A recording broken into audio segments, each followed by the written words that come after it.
අපගේ කල්යාණ මිත්‍ර මාගේ ගුරු දේවෝත්තම පින්වත් ලොකු ස්වාමීන් වහන්සේට নমස්කාර වේවා.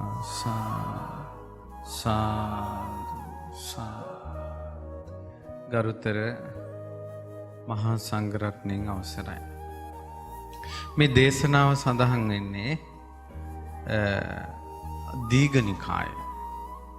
දැන් බුදුරජාණන් වහන්සේගේ ධර්මයේ තියෙනවානේ දීර්ඝ දේශනා ඇතුළත් දහම් කොටස දීඝනිකාය. මධ්‍යම දේශනා ඇතුළත් දහම් කොටස මජ්ක්‍ධිම නිකාය. අංක පිළිවෙලට මේ කරුණු 1යි 2යි 3යි 4යි වගේ කරුණු සඳහන් අංක විදිහට කරුණු සඳහන් සූත්‍ර දේශනා කොටස අංගුත්තර නිකාය. ඊළඟට කුඩා කුඩා දේශනා එකතු කළා. ඒ කුඩා කුඩා දේශනාවල දේශනා තියෙන දහම් පරයය තියෙන කොටස කුද්දක නිකාය. ඊළඟට සත්‍තිස් බෝධිපාක්ෂික ධර්ම සහ අවබෝධ කළ යුතු ගැඹුරු දහම් කොටස් තියෙන දහම් කොටසක් තියෙනවා. ඒකට කියනවා සංයුත්ත නිකාය. ඊළඟට මේ බුද්ධ ශාසනයේ භික්ෂුව හික්මිය යුතු ආකාරය සහ ආචාර සමාචාර විදිත් ශික්ෂාපද ගැනත් සඳහන් දහම් පරයය තියෙනවා. මොකේද? විනය පිටකේ. ඔන්න ඔය විදිහට ධර්මයේ විනය විදිහට නිකායවල් 5ක් සමග විනය පිටකයේ සංගායනා වුණා. පළවෙනි මේ ධර්ම විනය ලෙස ධර්මයේ සංගායනා වුණා පළවෙනි ධර්ම සංගායනාවේදී. ඉතින් ඒ ධර්ම සංගායනා ගැන කතා කරන්නකොට අපි ඉදිරියට දවසක් ඉදුණොත් ඒ ගැන අපි කතා කරමු. පැය ගණන් කතා කරන්න ධර්ම සංගායනා ගැන විස්තර තියෙනවා. ඒ ධර්ම සංගායනා කරපු විදිය ඉගෙන ගන්න ලැබෙනකොට පුදුම හිතෙනවා රහතන් වහන්සේලා ධර්මය ආරක්ෂා කරගන්න මහන්සි වෙච්ච විදිහ. ඉතින් දීඝනිකායේ සූත්‍ර දේශනා කටපාඩමින් දරාගෙන ආවේ ආනන්ද ස්වාමීන් වහන්සේ ඇතුළු ශිෂ්‍යානුශිෂ්‍ය පරම්පරාව. අංගුත්තර නිකාය කටපාඩමින් දරාගෙන ආවේ අනුරුද්ධ මහරහතන් වහන්සේ ඇතුළු ශිෂ්‍යානුශිෂ්‍ය පරම්පරාව. සංයුත්ත නිකාය දරාගෙන ආවේ මහා කස්සප මහරහතන් වහන්සේ ඇතුළු ශිෂ්‍යානුශිෂ්‍ය පරම්පරාව. මජ්ක්‍ධිම නිකාය කටපාඩමින් දරාගෙන ආවේ කවුද? සාරිපුත්ත මහරහතන් වහන්සේගේ ශිෂ්‍ය පිරිස. කුද්දක නිකාය සියලුම සංඝයා දරාගෙන හිටියා.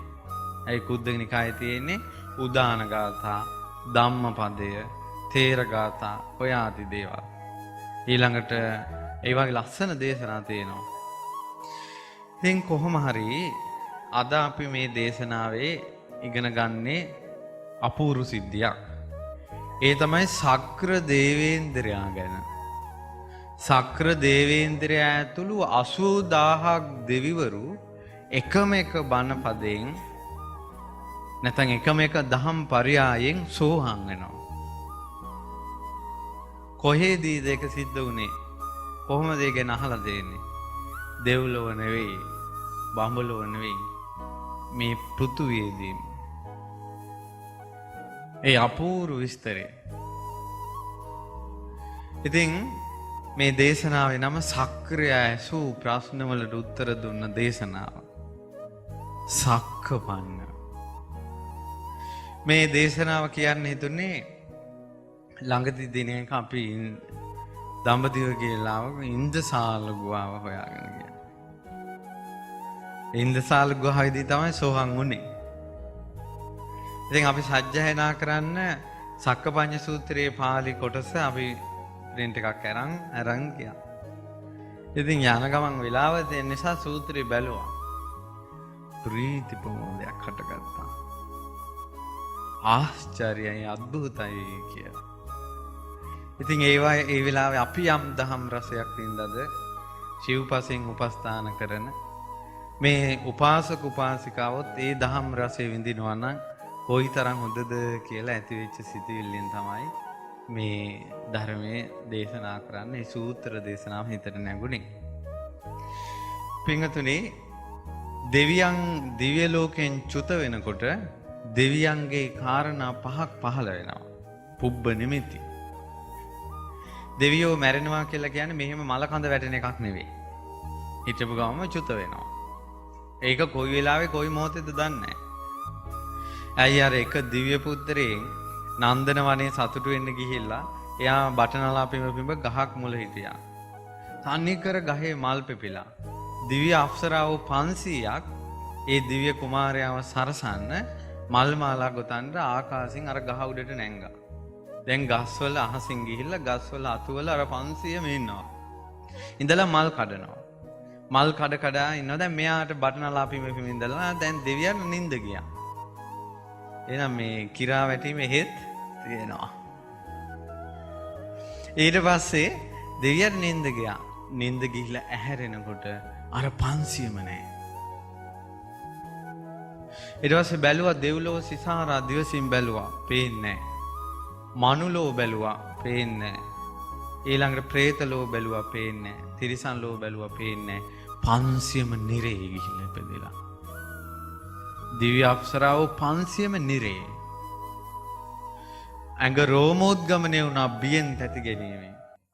බැලුවා මම මැරිලා කොහෙද යන්නේ කියලා. පේනවා ගිනි දැල් පේනවා.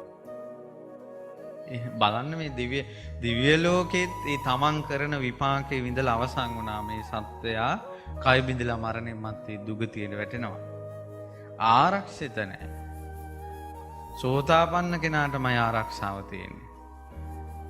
ඊට පස්සේ අර දෙවියා ඒ ෂණෙහි මේ මොහොතේම තථාගත අරහත් සම්මා සම්බුදුරජාණන් වහන්සේ ළඟට ඇවිල්ලා අහනවා ස්වාමීනි කොහොමද මේකෙන් ගැලවෙන්නේ කියලා.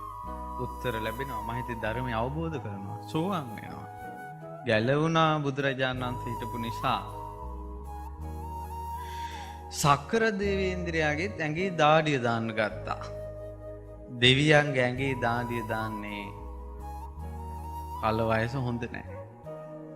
මොකටද? දිව්‍ය ආයුෂ වලට හොඳ නැහැ. දෙවියන්ට විමානේ ඉන්න එච්චර හිතෙන්නේ නැහැ. ප්‍රමෝදයෙන් විමානේ ඇසුරු කරන්න හිතෙන්නේ නැහැ. ওই දෙවෙනි කාරණාව. ඒත් නරක කලදසාවක්.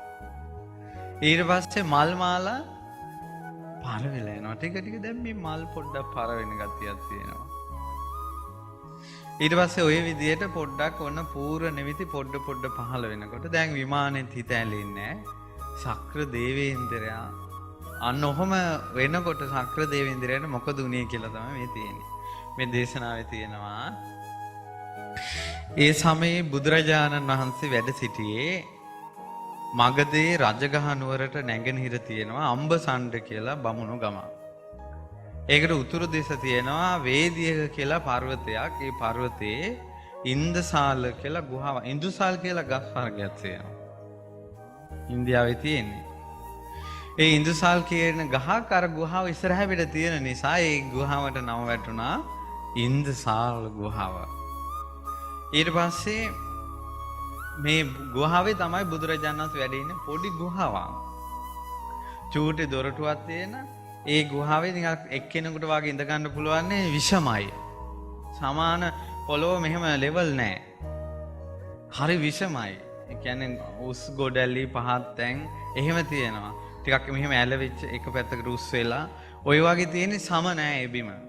ඉතින් ඒ ගුහාවේ එක පොඩි තැනක තථාගතයන් වහන්සේ පත්කඩෙල්ලා භාවනාසෝයෙන් වැඩ ඉන්නවා. දැන් දෙවියන්ගේ අර සක්‍ර දේවේන්ද්‍රයාට අර විමාන හිතැලෙන්නේ නැති එකත් එක්ක මතක් වුණා කවුද? බුදුරජාණන් වහන්සේ. සක්‍ර දේවේන්ද්‍රයාට කල්පනා වුණා බොහෝ කාලයක් මම බුදුරජාණන් වහන්සේ බලන්න ගියේ නැහැ.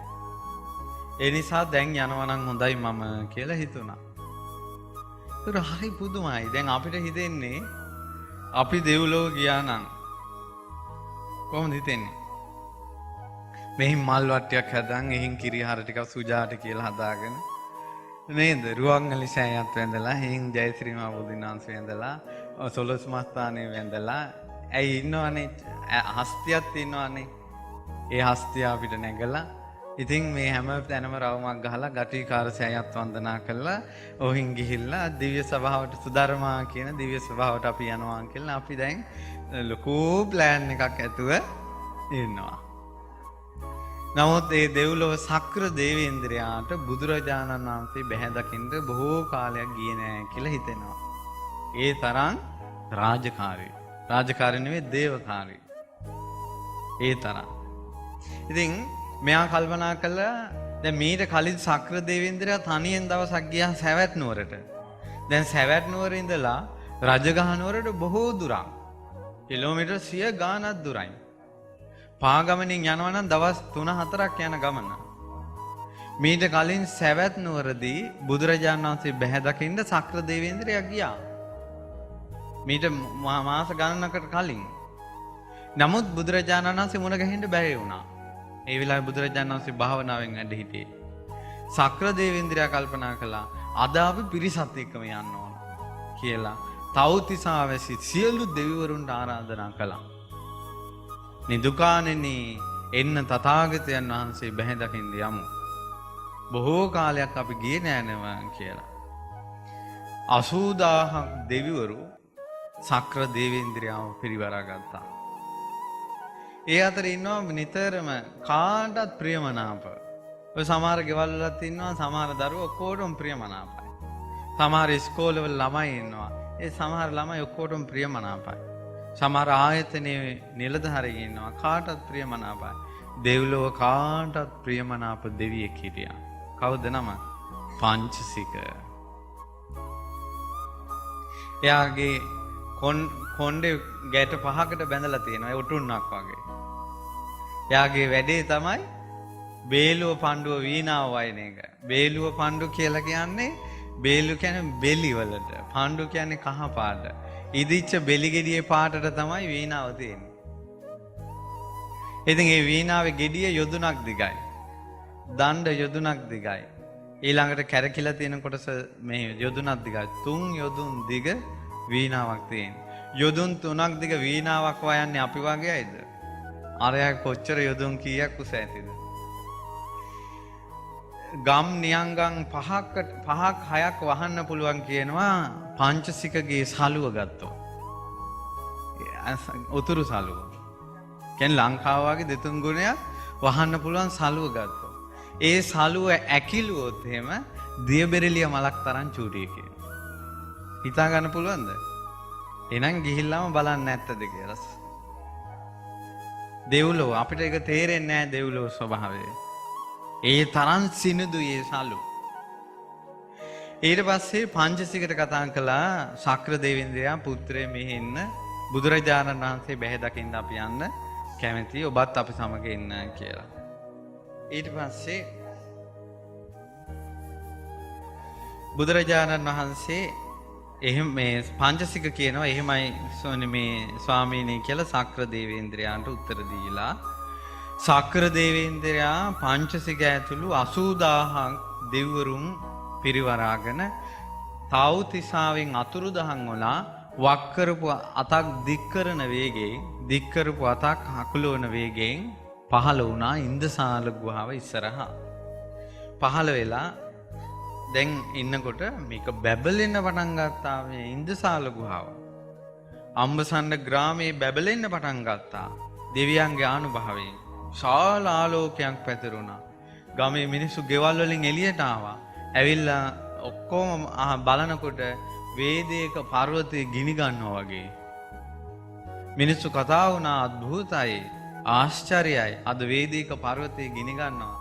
මේ මුළු ගමම එළිය වෙලා මොකද්ද මේ වෙන්න යන්නේ කියලා හැම මිනිස්සයාගේම ඇඟේ රෝම කෙලින් වුණා කියනවා. දෙවියන්ගේ දේවානුභාවය නිසා කියනවා ඒ තරම් මහත් වූ ආලෝකයක් පැතිරිලා ගියේ. ආලෝකයේ පේනවා දෙවිවරු පේන්නේ නැහැ. ඊට පස්සේ ශක්‍ර දේවේන්ද්‍රයා පංචසිකට කියනවා දැන් ශක්‍ර දේවේන්ද්‍රයා දැක්කා බුදුරජාණන් වහන්සේ භාවනා සෝයෙන් ඉන්නේ. කියනවා පංචසික ධ්‍යාන වඩන භාවනාවෙන් වැඩ ඉන්න බුදුරජාණන් වහන්සේ ළඟට මං වාගේ කෙනෙක් එකපාරම කඩා බිඳ දාගෙන යන එක හොඳ නෑ. පංචසික ඔයා යන්න. ඔබ ගිහිල්ලා බුදුරජාණන් වහන්සේත් එක්ක දකහන් කතාව පටන් ගන්න. එතකොට මං එන්නම්. දැන් කවුරු හරි අපි කියමු ස්වාමීන් වහන්සේ නම.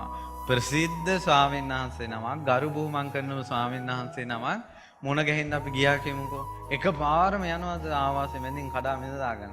මොකද්ද කරන්නේ? පොඩක් අඳුරන කෙනෙකුට කියලා අඳුරන ස්වාමීන් වහන්සේ නමකට කතා කරලා නැත්තම් කාට හරි කතා කරලා හිමීට ඒ මාර්ගෙන් නේද බයෙන් කිට්ටු වෙන්නේ. ඒ වගේ.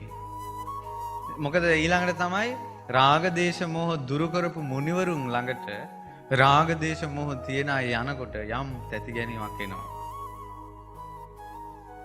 තමන්ගේ දෝෂේ තියෙන නිසා. ඒක ලෝකේ ධර්මතාවයක් විදිහට වෙන්නේ. සක්‍ර දේවේන්ද්‍රය එහෙම කිව්වා. පංචසික හරියගෙන් හරි කිව්වා. පංචසික ඇතුළට ගියා. භාග්‍යවතුන් වහන්සේ භාවනාවෙන් වැඩ ඉන්නේ. ඒ භාවනාවෙන් වැඩ ඉන්න වෙලාවට ඒ ඉන්දසාල ගුහාවට විදුලි කෙටුවත් තථාගතයන් වහන්සේට ඇහෙන්නේ නැහැ. පොළොව සලිත වුණත් තථාගතයන් වහන්සේට දැනෙන්නේ නැහැ. මේ භාග්‍යවතුන් වහන්සේගේ ශ්‍රවණේන්ද්‍රිය ළඟ මහත් වූ සංකනාද පැවැත්වත් තථාගතයන් වහන්සේට ඇහෙන්නේ නැහැ. පංචසික බේලුව පණ්ඩ වීණාව අරන් සින්දුවක් කිව්වා. ඒ සින්දුවේ තියෙන බුද්ධූපසංහිතං බුදුරජාණන් වහන්සේගේ ගුණ, ධම්මෝපසංහිතං ධර්මයේ ගුණ, සංඝෝපසංහිතං සංඝයාගේ ගුණ, කාමෝපසංහිතං කාමයේ ගැනත් තියෙනවා. මොකද මේ සින්දුව මෙයා හදලා තියෙන්නේ දිව්‍ය අප්සරාවක් යාළු කරව ගන්න. එහෙනම් ඒ වාගේ දේවලුත් දිව්‍ය ලෝකේ තියෙනවා. අර පුදුම සිද්ධිද මේවා ගැන අර මේකෙන් දිව්‍ය ලෝකේ ගැන යන් අර ලොකු විස්තරයක් ගන්න පුළුවන්. ඒකයි.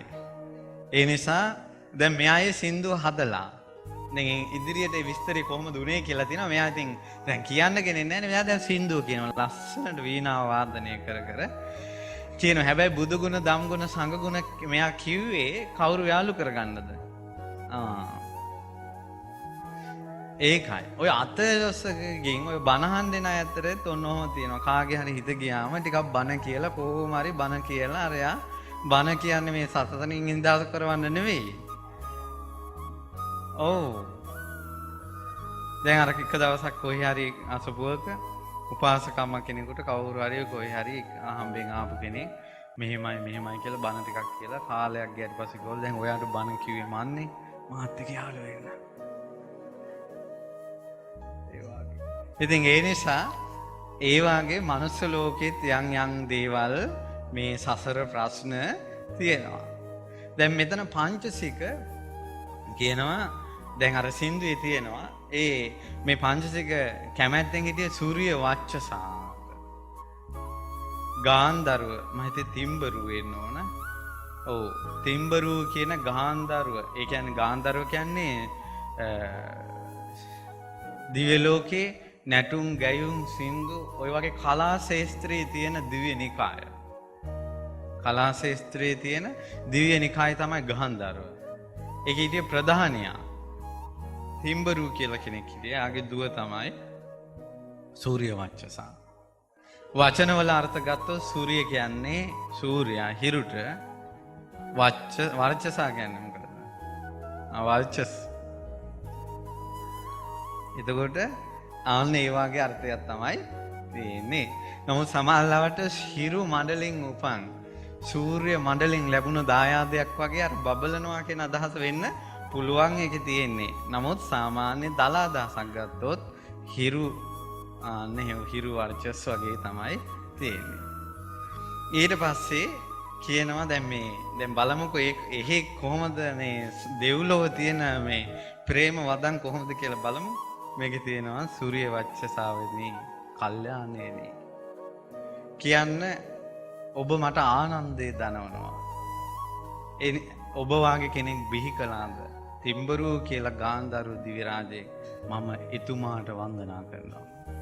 ඊට පස්සේ කියනවා දහදිය වැగిරෙන කෙනෙකුට සුළඟ ප්‍රියවන්නේ යම්සේද, පිපාසිත කෙනෙකුට සිහිල් මේ පැම් ප්‍රියවන්නේ යම්සේද, රහතන් වහන්සේලාට ධර්මයේ ප්‍රියවන්නේ යම්සේද මට උඹ ප්‍රියයි ඒ වගේ කියලා විස්තර තියෙනවා. ගොඩාක් විස්තර කියන්නේ මෙයාලා කැමති වෙයි පංචසිකට.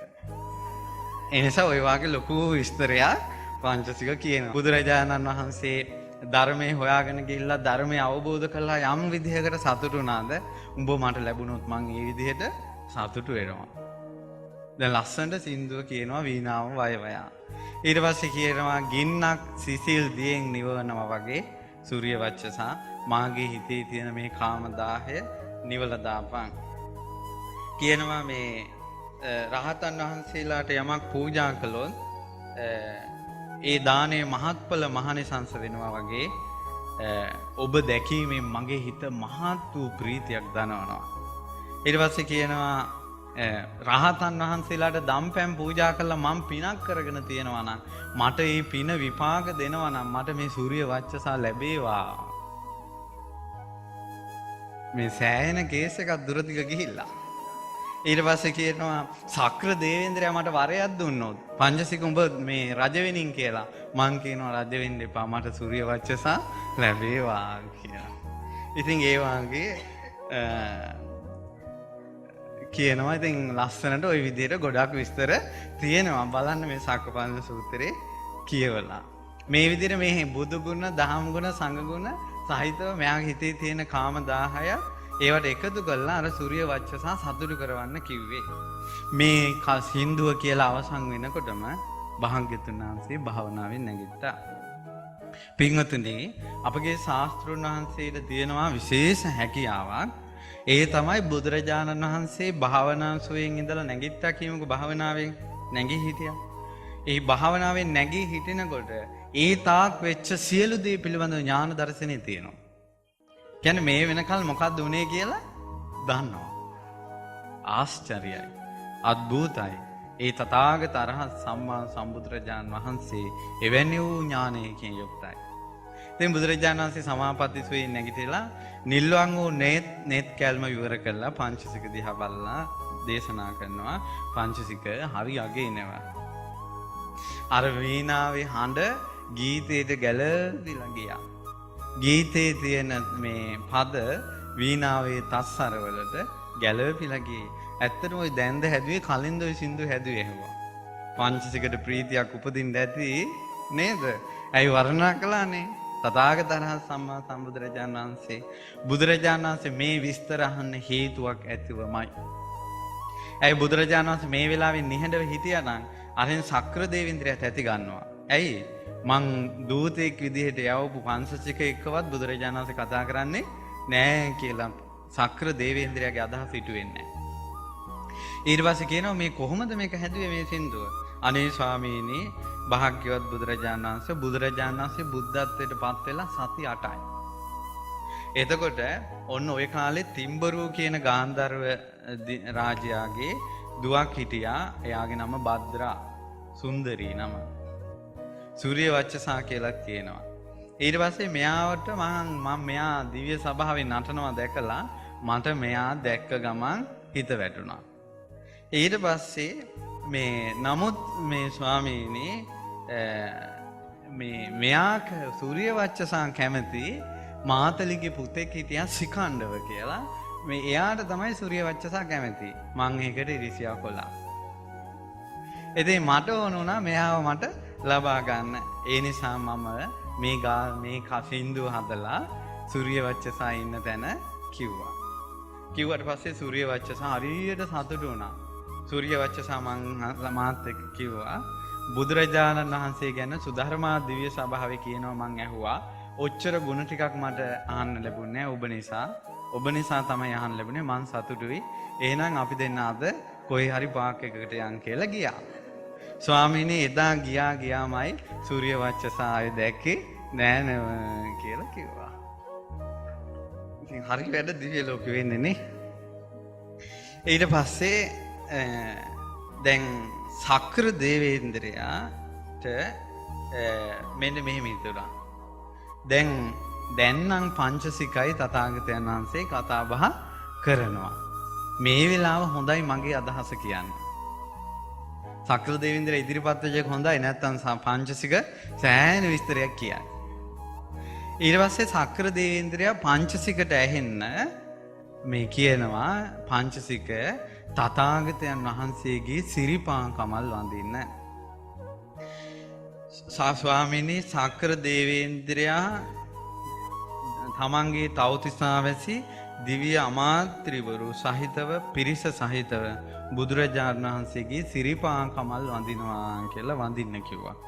ඒතර සක්‍රයා වඳිනකොට මුළු තව්තිසාවෙම දෙවරුත් එක්කයි වඳින්නේ එක වන්දනාවෙන්. ඊට පස්සේ ඊළඟ එක තමයි දැන් මේ කියන කතාව පංචසිකට ඇහෙනවා. බුදුරජාණන් වහන්සේට කොහොමද භාග්‍යවතුන් වහන්සේට ඇහෙනවනේ. නමුත් සක්‍රයා කියන්නේ පංචසිකට ඇහෙන්න විතරයි. පින්වතුනි සක්‍ර දේවේන්ද්‍රයාට පුළුවන් තව්තිසා දිව්‍ය ලෝකේ පාණ්ඩු කම්බල සෛලාසනේ ඉඳලා මෙතෙන්ද මට ඇහෙන්න කතා කරන්න. මට එහෙම ඇහෙන්නේ නැහැ. ඇහෙනවා නම් මට ඇහෙන්න කතා කරන්න පුළුවන්. එතකොට මෙතනදින් සම්බන්ධ වෙනවා.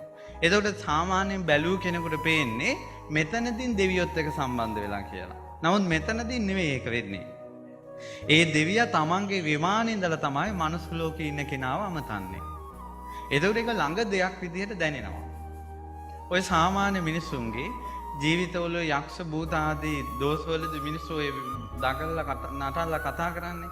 ඒ දඟලලා නටලා කතා කරන්නේ එතන නෙවෙයි. ඒ ප්‍රේතයා ඉපදුන අසූචි සහිත ගඳ ගහන විමානයක් තියෙනවා. ඒ විමානේ ඉඳලා තමයි එතෙන්ට බැල්ම හෙලන්නේ. ඒක හරියට මේ වගේ. ඔන්න අපි කියමුකෝ කනට මොකක් හරි ඉයර්ෆෝන් එකක් ගහලා සින්දුවක් හරි මොකක් හරි අස් දෙක පියාගෙන කෙනෙක් අහගෙන ඉන්නවා. අර සින්දුවේ කියන විදිහට මෙයා නටනවා. ඊළඟට එක මොන හරි කිව්වොත් මෙයා අඬනවා. ඊළඟ එහෙම තියනව නේද? නමුත් සින්දුව කොහෙද? මෙයා ඉන්නේ කොහෙද? ඊළඟට දැන් අපි කියමු කවුරු හරි කෙනෙක් චිත්‍රපටයක් බලනවා. බලනකොට ඒක බල ඉද්දි මෙයා මෙතන වෙනස් වෙන්නේ නැද්ද? ආන් ඒ වගේ. ඒ දෙවියන් දුර ඉඳලා තමයි අර කෙනාව අමතන්නේ. සාමාන්‍යයෙන් දෙවිවරු එහෙම මනුස්ස ඇඟත් එක්ක එහෙම සම්බන්ධ වෙන්නේ නැහැ. පංචසිකට කනට ඇහෙන විදිහට එළියේ ඉඳලා මේ සක්‍ර දේවේන්ද්‍රයා කිව්වා දැන් වඳින්න කියලා. ඊට පස්සේ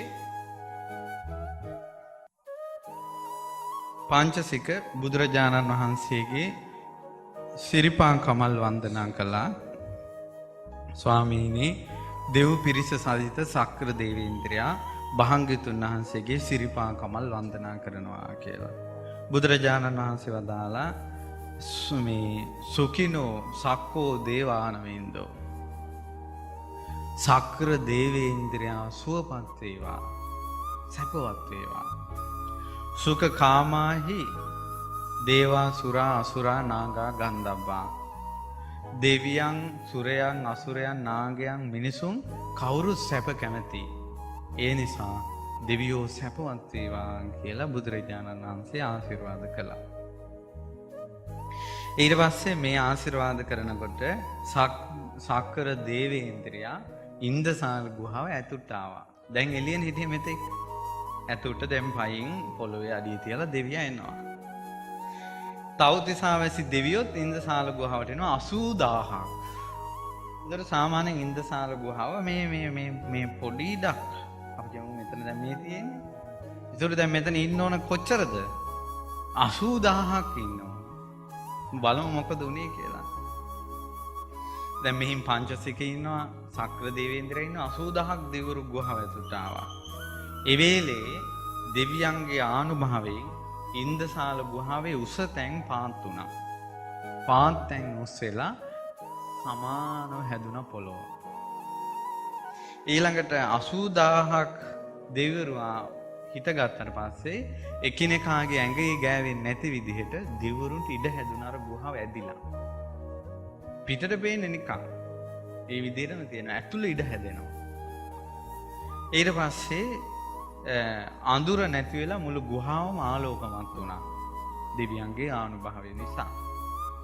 අන්න ওই විදිහට තමයි රුවන්වැලි මහා සෑයේ ධාතුන් වහන්සේලාගේ ගර්භය තියෙන්නේ.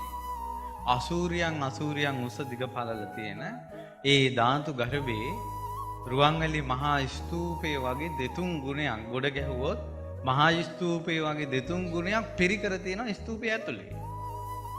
නමුත් කොච්චර පිරිකර තිබ්බත් ඉඩකඩ තියෙනවා. පැහැදිලි නේද? ඒක උනේ අන්න අර වාගේ ආනුභාවයට. ඊට පස්සේ පින්වතුනි සක්‍ර දේවේන්ද්‍රයා බුදුරජාණන් වහන්සේගේ සිරිපා කමල් වන්දනා කළා. වන්දනා කරනකොට බුදුරජාණන් වහන්සේ දේශනා කරනවා ආචාර්යං කෝසිය අද්භූතං කෝසිය. කෝසිය කියන්නේ සක්‍ර දේවේන්ද්‍රයාට ඇමතු වචනේ. කිව්වා කෝසිය ආශ්චර්යයි. අද්භූතයි. මොකද්ද අද්භූත? මෙතරම් වැඩ කටයුතු තියෙන ඔයාට කොහොමද ඔබට එන්න වෙලාවක් හම්බ වුනේ කියලා. ඒතර බුදුරජාණන් වහන්සේ දේශනා කරනවා පුදුම සහගතයි සක්‍ර දේවේන්ද්‍රයා ආපු එක කියලා. ඇයි ඒ තරම් වැඩ කටයුතු තියෙනවා. ඒතර සක්‍ර දේවේන්ද්‍රයන් රජුරවන්ට එච්චර වැඩ කටයුතු තියෙනවා නම් අවශේෂ ජනයා ගැන කවර කතාවද? එහෙනම් ගැලවෙන්න වෙනවා. අපිට හිතෙන්නේ සාමාන්‍යයෙන් දිව්‍ය ලෝක ගැන අපි හිතලා තියෙන්නේ දිව්‍ය ලෝකෙට ගියාට පස්සේ හොඳට සුදා භෝජනේ වළඳලා නැටුම් ගැයුම් වලින් ප්‍රීති වෙලා නැටුමන් නටලා එහෙ මෙහෙන් අර යාන වාහනෙන් අහසෙන් එහෙ මෙහෙ ගිහිල්ලා ඔක්කොම තොරතුරු ටික දැනගෙන කියලා අමෝදු ලෝකයක් අපි මවාගෙන ඉන්නවා. නමුත් දෙව්ලෝ ගියාට පස්සේ තනිකර ෆ්‍රී එකෙන් කියලා එකක් නැහැ. ඒත් දිව්‍ය රාජකාරී තියෙනවා. ඊට පස්සේ සක්‍ර දේවේන්ද්‍රයාට දැන් ඉතින් මේකත් හරි නෑ වගේ ටිකක්. ඇයි දැන් ආවේ නෑනේ බොහෝ කාලයක්. සක්‍ර දේවේන්ද්‍රයා ගත් කරටම කිව්වා ස්වාමීනි මම භාග්‍යවතුන් වහන්සේ සවැත් නුවර ඉද්දින් දවසක් ආවා. එනකොට බුදුරජාණන් වහන්සේ භාවනා සුවයෙන් හිටියේ.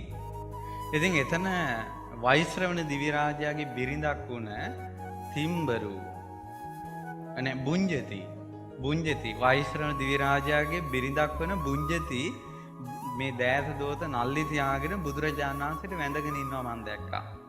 ඊට පස්සේ මං බුඤ්ජතිගෙන් ඇහුවා බුඤ්ජති බුදුරජාණන් වහන්සේත් එක්ක දැන් අපිට කතා බහ කරන්න පුළුවන්ද? අනේ දේවේන්ද්‍රය දැන් කතා කරන්න බෑ. උන්වහන්සේ භාවනාවෙන් ඉන්නේ. මාත් මේ ගොඩක් වෙලා ඇවිල්ලා භාග්‍යවතුන් වහන්සේට මේ වැඳගෙන ඉන්නේ කියලා. ඊට පස්සේ සක්‍ර දේවේන්ද්‍රයා කිව්වා එහෙනම් මට වැඩ රාජකාරී තියෙනවා. මම යන්නම් මේ පින්වත් නැගණිය තවතිසා දෙව් පිරිස ඇතුළු අමාත්‍යවරුන් ඇතුළු සක්‍ර දේවේන්ද්‍රයා තථාගතයන් වහන්සේගේ චරණපා කමල් යුග වන්දනා කළා කියලා බුදුරජාණන් වහන්සේගේ සිරිපා කමල් වඳින්න මගේ නමින් කියලා කිව්වා. ඊට පස්සේ ඇත්තටම ස්වාමීනි මේ නංගි වන්දනා කළාද? ඒ නැගණිය වන්දනා කළාද භාග්‍යවතුන් වහන්සේ මගේ වචනේ? භාග්‍යවතුන් වහන්සේ වචනේ සිහි කරනවාද? කියනවා මේ දේවේන්ද්‍රය මම මේ වචනේ සිහි කරනවා. බුඤ්ජති මට ওই විදිහට කියලා මාව වන්දනා කළා. හැබැයි ඔබ ඔතනින් යනකොට කරත්තේ රෝදේ කැරගෙනකොටම මම භාවනාවේ නැගිට්ටා. ඒකට දැන් එකක් පැති ගොඩක් තියෙනවා. එකක් තමයි අර භාවනාවෙන් නැගිටින කල්වත් සක්‍ර දේවේන්ද්‍රයාට ඉන්න වෙලාව ඒ තරම් වැඩ. ඊළඟට තමයි චුට්ටක් හිටියානම් භාග්‍යවතුන් වහන්සේත් එක්ක දහම් කතාවේ දෙන්න පුළුවන්. ඉතින් ඒකයි ඒ වාගේ දැන් සක්‍ර දේවේ බලවත් දිව්‍ය රාජයෙක් වෙලා ඉපදුනේ නැත්නම් දෙව්ලොව මේ අර්බුදේ තියෙනවා. සක්‍ර දේවේන්ද්‍රයාගේ අන්තපුරේ ඉන්න දිව්‍ය අප්සරාවෝ ඉන්නවා බුදුරජාණන් වහන්සේ දැකලා නැති. සුජාතයි ඔය කීප දිනකට විතරයි chance එක හම්බුනේ. නිතර යන්න එන්න. ළඟින්ම ඇසුරු කරපු අග්‍ර මහේසිකාවෝ කීප දෙනෙක් හිටියා. ඒ අතර ප්‍රධානයි සුජා. ඉතින් මේ සුජාත් එක තමයි නිතර ගිහිල්ලා දම්පැන් බෙදලා වැඳලා පුදලා එන්නේ සක්‍රයා. අනේ අර අනිත් දිව්‍ය අප්සරාවෝ ටික අන්තපුරේට වෙලා ඉන්නවා. එළියට පහළියට බහින්න විදිහක්වත් නැහැ. ඒ කොහොමද මම දැක්ක අටුවාවල විස්තර තියෙනවා.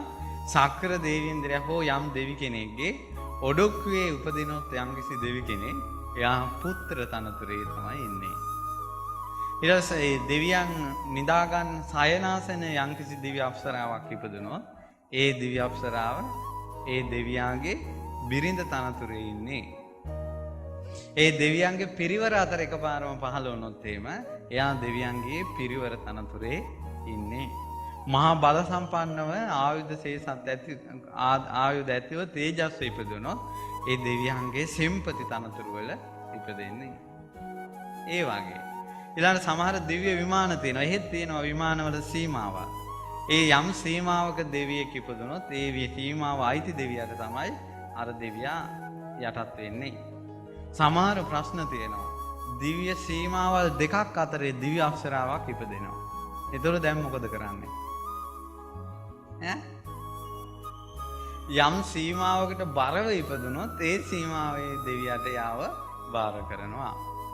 මේක පැමිණිල්ලක් සක්‍ර දෙවියන්දිරට එන්නේ. ඊට පස්සේ එහෙම නැතුව හරියටම දිව්‍ය සීමාවේ මැද ඉපදුනොත් එහෙම යම් සීමාවක් දිහා බලාගෙන නම් දේවතාව ඉපදුනේ ඒ බලාගත් දිශාවට යවනවා. නමුත් ඉස්සර සිදුවීමක් වුණා. යම් දිව්‍ය අප්සරාවක් ලස්සන දිව්‍ය අප්සරාවක් ඉපදුනා හරියටම සීමාව මැද. බිම් බලාගෙන ඉපදුනේ. දැන් දිශාවකුත් නැහැ. ඉතින් එහා පැත්තේ දෙවියා කියනවා මට ඕන. එහා පැත්තේ දෙවියා කියනවා මට ඕන. ඔන්න දිව්‍ය ලෝකවල නඩු. ඊට පස්සේ මේක විසඳ ගන්න බැරුව මේ දිව්‍ය අප්සරාවත් ගෙන්නගෙන සක්‍ර දෙවීන්ද්‍රයා ළඟට ගියා. ඊට පස්සේ සක්‍ර දෙවීන්ද්‍රයා මේක විසඳලා ඇහුවා එක දෙවියෙක්ගෙන් ඔබ මොකද්ද මේ ගැන හිතන්නේ? ඊට පස්සේ මේ කිව්වා මට මෙයා නොලැබුණොත් කන්නේ බොන්නේ නැතුව මම මැරෙනවා. එක දෙවියෙක් කිව්වා. අනිත් දෙවියා කිව්වා මට මෙයා නොලැබුණොත් මං කඩුවෙන් බෙල්ල කපාගෙන මැරෙනවා. සක්‍ර දේවේන්ද්‍රයා කිව්වා දෙවිවරුනි අහන්න. මෙයා මට නොලැබුණොත් මං දැම්ම මැරෙනවා. ඊළඟ දෙවියා කිව්වා අම්බේ දෙදෙව් ලෝට අධිපති ඔබතුමා බොහෝ කාලයක් ජීවත් වේවා කියලා අර දිව්‍ය අප්සරාව පංගනාත්තු කරලා ආවා. ඔය දිව්‍ය ලෝකවල වෙන දේවල්. ඉතින් ඔහොම එක එක සෙල්ලම් වලට මොන දීලා දැන් සක්‍ර දේවේන්ද්‍රයා හිම්බත් වෙලා හිටියේ දැන්. ඇතුලේ තියෙන ප්‍රඥාව. දැන් ඒතකොට බලන්න අර සහසැස් කියන්නේ එක වෙලාවේ කරුණු 1000ක් සක්‍රයන්ට හිතන්න පුළුවන්. ඒතකොට එක වෙලාවේ කරුණු 1000ක් හිතන්න පුළුවන් කෙනාටත් මේ ස්ත්‍රී බන්ධනෙන් ගැලවෙන්න අමාරු නම් ඒකයි.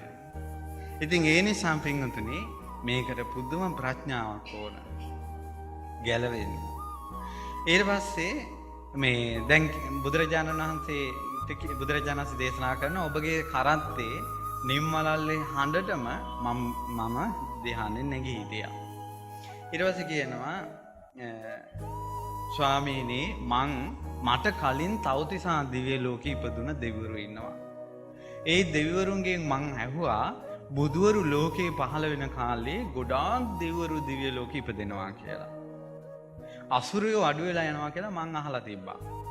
පින්වතුනි කාශ්‍යප බුදුරජාණන් වහන්සේගේ කාලේ මඟඵල ලැබූ දෙවිවරු අදටත් තවතිසාවෙත් ඉන්නවා.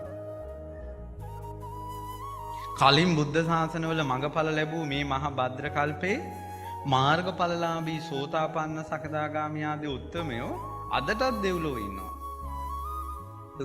ඒ දෙවිවරු බුද්ධ ශාසනවල ස්වභාවවල් දන්නවා. ඉතින් ඒ අය කියලා තිබ්බා සක්‍ර දේවේන්ද්‍රයාට දේවේන්ද්‍රය බුදුවරු ලෝකේ පහළ වෙනකොට දිව්‍ය ලෝකෙ පිරෙනවා කියලා. ස්වාමීනි හැබෑනේ නම් ඒ කතාව. තථාගතයන් වහන්සේ දැන් ලෝකේ පහළ වුණා. දිව්‍ය ලෝක පිරෙනවා මැරෙන අයගෙන්. අසුර ලෝක හීන වෙලා යනවා. ස්වාමීනි මෙහිම මේ කපිල වස්තුවේ කාන්තාවක් හිටියා මේ ශාක්‍ය දේනියක් ගෝපිකා කියලා. ඒ ගෝපිකා හරියට බුදුරජාණන් වහන්සේ කෙරේ පැහැදිලා හිටියේ. ධර්මයේ ගැන පැහැදිලා හිටියේ. සංඝයා ගැන පැහැදිලා හිටියේ. සීලේ පරිපූර්ණකාරීව ආරක්ෂා කළා. ඉතින් මෙහෙම පින් කර ධර්ම අවබෝධ කරගන්න උත්සාහ කරන ගමන් ස්වාමිනී භාග්‍යවතුන් වහන්සේ ගෝපිකා ස්ත්‍රී ජීවිතයට ඇල්ම නැති කරගත්තා. පිරිමි ජීවිතය ගැන හිත වැඩුවා. එතකොට පින්වත් භාග්‍යවත් බුදුරජාණන් වහන්සේ කියනවා ස්වාමීනි භාග්‍යවතුන් වහන්සේ මේ ඒ විදිහට එහෙම හිත වඩලා මෙයා කය බිඳලා මරණයන් මත් ඉපදුනා කොහෙද? සක්‍ර දේවේන්ද්‍රයාගේ පුතෙක් වෙලා. ඒ කියන්නේ පින්වත් මේ භාග්‍යවත් බුදුරජාණන් වහන්සේ මාගේ පුත්‍රස්ථානයේ ඉපදුනා බලවත් දිව්‍ය රාජෙක් වෙලා මේ පංචකාම ගුණයෙන් සමන්විතව මහා තේජස් ඇතිව දුටු දෙනා කියනවා මේ තමයි ගෝපක දිව්‍ය පුත්‍රයා. මේ තමයි ගෝපක දිව්‍ය පුත්‍රයා කියලා. ස්ත්‍රී ජීවිතේත් අත්හැරලා පිරිමි ජීවිතයකින් ඉපදුනේ. ඔන්න දැන් බොහෝ අය අහන ප්‍රශ්නයක්නේ. හරියට කට්ටිය අහනවා කොහොමද මේ පිරිමියෙක් වෙන්නේ කියලා. සමහර අය කියනවා තමන්ගේ ගෙදර මහත්තයාට හොඳට කන්න බොන්න දීලා එයාගෙන් වරන් ගන්න. උඹ පිරිමියෙක් වෙනින් කියලා. හැබැයි එහෙම පිරිමියා වරන් දුන්නොත් එහෙම එයා කාන්තාවක් වෙනවා. මෙයා පුදුම කතා. ඉතින් ඔය වගේ එක එක දේවල් තියෙනවා. ඔයාලට කතාත් අහලා තියෙනවා මේ මට මතකයි ඉටි කුමාරගේ කතාව කියලා ඉස්සර ඔයාලට කතා තිබ්බා. නමුත් බුද්ධ දේශනාවේ තියෙනවා මේ චක්කපඤ්ඤ සූත්‍රයේම තියෙන්නේ බුද්ධේ අවිච්ඡප්පසාදේන සමන්නාගතෝ ධම්මේ අවිච්ඡප්පසාදේන සමන්නාගතෝ සංඝේ අවිච්ඡප්පසාදේන සමන්නාගතෝ සීලේසු පරිපූර්ණකාරේ ස්ත්‍රී චිත්තං විරාජෙත්වා පුරුෂ චිත්තං භාවෙත්වා. ස්ත්‍රී සිත ගැන ස්ත්‍රී ජීවිතය ගැන කලකිරෙන්න ඕන. සමහර අය ඉන්න කලකිරෙන්න හොඳටම ඇති මේ ස්ත්‍රී ජීවිතේ විඳින දුක් අන්දරාව. දැන් සමහර අය ඉන්නවා ගෞතම බුද්ධ ශාසනයේ පිරිසිදු මෙහි දහම් පණිවිඩය ලැබෙනකොට කසාවතක් දරා ගන්න ආසයි. සිතූ පමණින් බෑ ඒක ස්ත්‍රියට. පිරිමින්න පුළුවන්. පිරිමි කෙනාට මේ ආරණ්‍ය බැරි නම් වෙන ආරණ්‍යයක මහාන වෙන්න පුළුවන්. තැනින් තැනට යන්න පුළුවන්. ආරණ්‍යෙන් ආරණ්‍යට යන්න පුළුවන්. ධර්මයේ සොයාගෙන යන්න පුළුවන්. රටකින් රටකට යන්න පුළුවන්. සොයා විමර්ශනය කරන්න පුළුවන්. ස්ත්‍රියට එහෙම බෑ. කොච්චර දැන් අද කාලේ වුණත් යම්කිසි කෙනෙක් මේ බුද්ධ ශාසනයේ පිරිසිදු හිත පහදවාගෙන යම්කිසි කාන්තාවක් කසාවතක් දරාගෙන යම් අනගාരിക ජීවිතයකට ආවද ඒ ඇත්තු දුෂ්කරව ඒ ජීවිතය ගත කරන්නේ. මේ සමාජයෙන් කිසිම පහසුවක් නැහැ යාට. ඉතින් ඒවා සිහි කරනකොට අමාරුකම් කරදරකම් එනකොට ස්ත්‍රී ජීවිතය ගැන කලකිරෙන්නේ. ඒ මේ පිරිමියා මේ තරුණ ජීවිත පැවිදි වෙලා සුවසේ ස්වාධීනව ගුරු ඇසුරේ මේ ධර්මයේ පුරුදු කරන එක ගැන හිත පහදවා ගන්න. ස්වාමිවරුන්ගෙන් දරුවන්ගෙන් කරදර එද්දී ස්ත්‍රියක් විදිහට ඒ කරදර වලින් පීඩා විඳිද්දී ස්ත්‍රී ජීවිතයට කලකිරෙනවා. පුරුෂ ජීවිතයේ තියෙන මේ යහපත ගැන කල්පනා කරන්න. පිරිමියා නොවිදින දුක් ස්ත්‍රිය විඳිනවා. එවැනි දුක් තියෙනවා. එකක් ගත්තොත් එහෙම දරුවන් කුසේ දරාගෙන ඉන්න එක. ඒක පිරිමියෙක් විඳින දුකක් නෙවෙයි. දරුවෝ බිහි කරන දුක. ඒවා ස්ත්‍රිය විඳින දුක. තව දුක් තියෙනවා. ඒතර ඒ දුක් මේ අපිට නේ කියලා ස්ත්‍රී ජීවිතේට කලකිරෙන්නේ. අභූත චෝදනා එද්දී එහින් ඒ වගේම සමාජයෙන් ගැරහුම් එද්දී ඒ වගේම බලවත් පින්කම් යෙදෙද්දී දැන් සමහර බොහෝ ස්ථානවල ධාතුන් වහන්සේලා වඩම්මද්දී එක එක පුද පූජාවල් තියද්දී ස්ත්‍රීන් ගන්නෙ නැහැ. ඒ වගේ වෙලාවට කියන්නේ මේ මෙයාලා මේක තමයි මේ කියලා කියනවා හේවමාලත් මේ මොකද්ද කොණ්ඩේ නම් දන්ත ධාතුන් වහන්සේ ගහගෙන ආවේ. ඇයි අපිට බැරි කියලා අර ස්ත්‍රී විමුක්තිය ගැන කතා කරනවා මිසක් මොකද්ද ස්ත්‍රී මොකද්ද එකක් නිදහස ගැන කල්පනා කරනවා මිසක් ස්ත්‍රී ජීවිතේට කලකිරෙන්නේ නැහැ. කලකිරෙන්න ඕන. ඒක දැනට වැඩිය බමුණු ආගමේ තමයි තියෙන්නේ. බමුණු ආගමේ ස්ත්‍රියකට මන්ත්‍රයක්වත් කටපාඩම් කරන්න බෑනේ වේදේ තියෙන. දිව කපනවා. උඩාන් කරදර. ඉතින් ඒ වගේ මේ සාංඛ්‍ය දීතු මේ සාංඛ්‍ය දිහණිය ස්ත්‍රී සිත ගැන නොඇලී පිරිමි සිත වඩා හැබැයි බලවත් ශක්ති හතරක් එයාගේ පිටිපස්සේ තිබ්බා. මොකක්ද මේ ශක්ති හතර? මොනවද? බුද්ධේ අවිච්ඡප්ප්‍රසාදේ, ධර්මයේ අවිච්ඡප්ප්‍රසාදේ, සංඝයා ගැන අවිච්ඡප්ප්‍රසාදේ, ආර්යකාන්ත සීලේ. ඔන්න ඔය හතර තියෙනවා. මෙහෙම තියලා ස්වාමීනි මේ මගේ පුතෙක් වෙලා ඉපදුනානේ. ඊට පස්සේ මේ ශාක්‍ය දියණිය ගෝපිකා මනුස්ස ලෝකේ ඉන්න කාලේ එක ආරණ්‍යයක ස්වාමීන් වහන්සේලා තුන් නමකට නිතර දානි දුන්නා. පෑන් දෝවණය කළ තිරිපත් පාවලට පෑන් දැම්මා. දානේ බෙදුවා වන්දනා කළා. ඒ හාමුදුරන්ගෙන් බණ අහලා තමයි මෙයා ගෙදර ඇවිල්ලා මෙයා පුරුදු කළේ. ස්වාමීනි දවසක් දිව්‍ය සභාවේ මේ සක්‍ර දේවේන්ද්‍රයාට වත්පිළිවෙත් කරන්න ආපු දෙවියන් අතර අලුතෙන් ඉපදුන දෙවිවරු තුන්දෙනෙක් හිටියා. ඒ අය නටන්න හදනකොට ගෝපක දිව්‍ය පුත්‍රයා සභාව නිශ්ශබ්ද කෙරෙව්වා. නිශ්ශබ්ද කරලා අර නටන්න ආපු දෙවියන් ගන්ධබ්බ දෙවියන්ගේ අතරින් 3 දෙනෙක් ඉස්සරහට ගත්තා. මෙහෙ ඉන්නේ කියලා. කිව්වා ඔබ වහන්සේලාද මේ? කලින් අර උපස්ථාන කරපු හාමුදුරුවෝ තුන්නම. ඊට පස්සේ කිව්වා හාමුදුරනේ කොහේ බලාගෙනද මහානකමක් පිරුවේ? ඔබ වහන්සේලාට උපස්ථාන කරලා පාවලට පැන් දාලා ඔබ වහන්සේලාගෙන් බණ අහලා මම ඒ කාලේ ස්ත්‍රියක් වෙලා ඉඳලා ස්ත්‍රී ජීවිතේත් අත්හැරලා දැන් දිව්‍ය පුත්‍රයෙක් වෙලා ඉපදුණා. ඔබ වහන්සේලා ඒ සහ මහා ආනුභාව සම්පන්න පරම පවිත්‍ර ශ්‍රී සද්ධර්මයක් තියෙන ගෞතම බුද්ධ ශාසනයේ පැවිදි වෙලා ඔබ වහන්සේලා මහානකම පිරුවේ මේ අපිට නටන්න එන්නද කියලා ඇහුවා.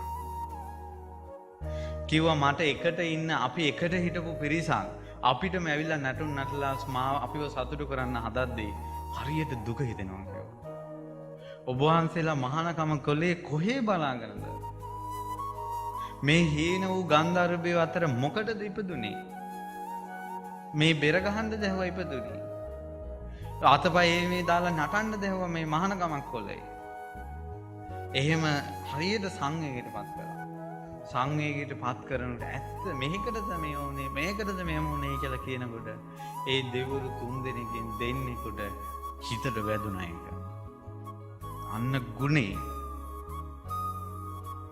අපිට මොකද්ද මේ උනේ කියලා සිහි කරනකොට මේ හිත ඇතුළට වදින්න ඕන නෙක්ඛම්මෙන් යුතු දෝමනසයක් එන්න ඕන.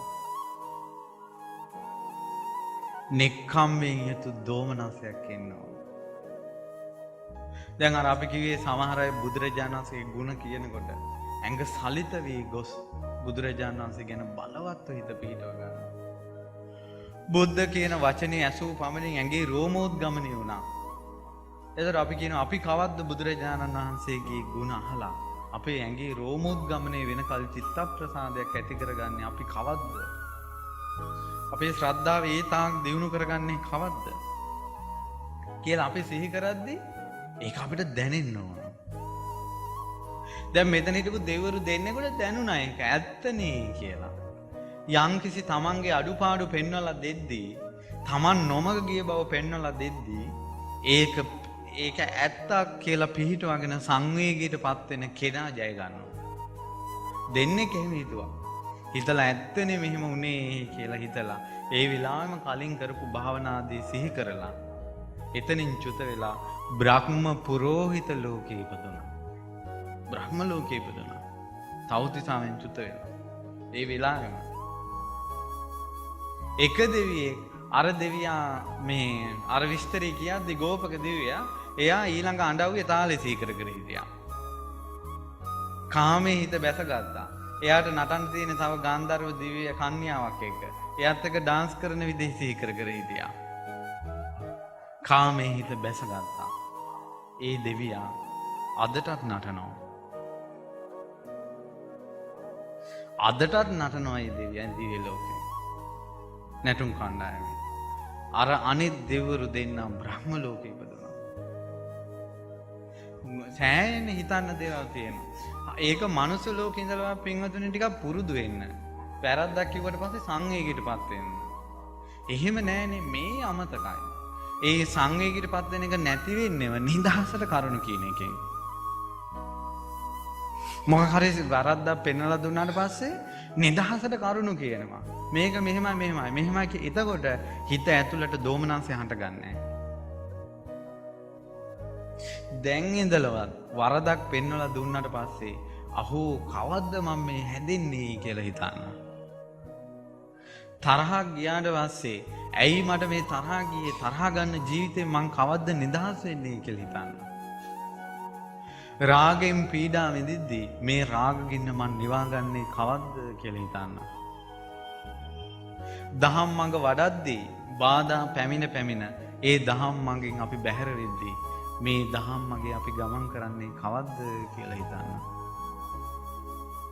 තමන්ගෙන් වචනයක් කියවලා අනිත් අයගේ හිත රිදෙද්දී අහෝ මගේ වචනෙන් තවත් කෙනෙකුගේ හිත සැනසෙන්නේ කවද්ද කියලා හිතන්න. දැන් ඉඳලම හිතට පණිවිඩයක් දිදී තියාගන්න. එතකොට අපි සංවේගයටපත් වෙයි. ඊට සංවේගයට පත් වෙන කාරණා දැකලා තවත් මොහොතකින් ආයෙ කාම ලෝකේ හිත බැසගනින්දී අපේ සංවේගය ඇයි මේ පවතින්නේ නැත්තේ කියලා හිතන්න. එතකොට දහම් මාර්ගය දිනු කරලා තිබ්බ කෙනෙකුට සංවේගයෙන් පැරණි ගුණධර්ම ඉස්මතු වෙනවා. දැන් දිව්‍ය ලෝකෙ ඉපදලා නැටුම් නටනට කස්තිරන් අඩව් කටපාඩම් කර කර හිටපු මේ දෙවිවරුන්ට ඒ ඔක්කොම අමතක වුණානේ අර සංවේගී. අමතක වෙලා මනුස්ස ලෝකේ කරපු භාවනා ටික ඔක්කොම මතක් වුණානේ. මෙතනත් ඇති බුද්ධ ශාසනවලට හොඳට බවුම් වඩපු අය. මෙතන ඇති බුද්ධ ශාසනවල ආර්ය සත්‍ය අවබෝධ කරගන්න වෙහෙස වෙච්ච අය. මෙතන ඇති බුද්ධ ශාසනවල බෝධිපාශික ධර්මයන් දියුණු කරන්න වෙහෙසෙච්ච අය. මෙතනත් ඇති බුද්ධ ශාසනවල අවුරුදු 20000 මහානකම් පුරපු අය ඇති. හැබැයි අදාළ සංවේගය එනකල් උපදින්නේ නැහැ පැරණි ගුණේ. අදාළ දේ ඉපදෙන්න ඕන. එතකොට තමයි පැරණි ඒවා ටික ඔක්කොම එන්නේ ඉස්සරහට. පැහැදිලි නේද? ඒ නිසා සංවේගයටපත් වෙන්න ඕන කියන එක ගුණයක්. ඊට පස්සේ සංවේග වෙන්න කරුණු කියද්දි සංවේග නැතුව එයා වෙන මොනවා හරි නම් කල්පනා කර කර ඉන්නේ. අර නැටුම් කණ්ඩායමේ දෙවියා වගේ නටනටා ඉන්න තමයි වෙන්නේ. ඒකයි. ඉතින් ඊට පස්සේ දැන් ශක්‍ර දේවේන්ද්‍රයන් කියනවා අදින් පුදුම වැඩේ නෙව. පුදුම වැඩේ මේ මගේ නැටුම් කණ්ඩායමේ හිටපු අය මේ දිව්‍ය පුත්‍රයන් කරුණ කිව්වට පස්සේ මෙන්න චුත වුණා බ්‍රහ්ම ලෝකෙ ඉපදුණා. අහෝ කියලා සංවේගයටපත් වුණා ශක්‍ර දේවේන්ද්‍රයා. කියනවා ස්වාමීනි එතකොට ගෝපක දිව්‍ය පුත්‍රයා මට කිව්වා ශක්‍ර දේවේන්ද්‍රය ඒ ඇත්තෝ මනුස්ස ලෝකයේ සිහිය වඩපු අය. මං විසින් සංවේග කළාට පස්සේ පැරණි සිහිය ආය උපන්නා. ඉපදිලා දැන් ඒ අය බ්‍රහ්ම පුරෝහිත ලෝකේ ඉන්නවා කියලා. කල්යාණ මිත්‍ර සම්පත්තිය කොහොමද? දම්පැම් පූජා කරපු උපාසක අම්මට පුළුවන් වුණා හාමුදුරුවෝ බ්‍රහ්ම ලෝකේ යවන්න.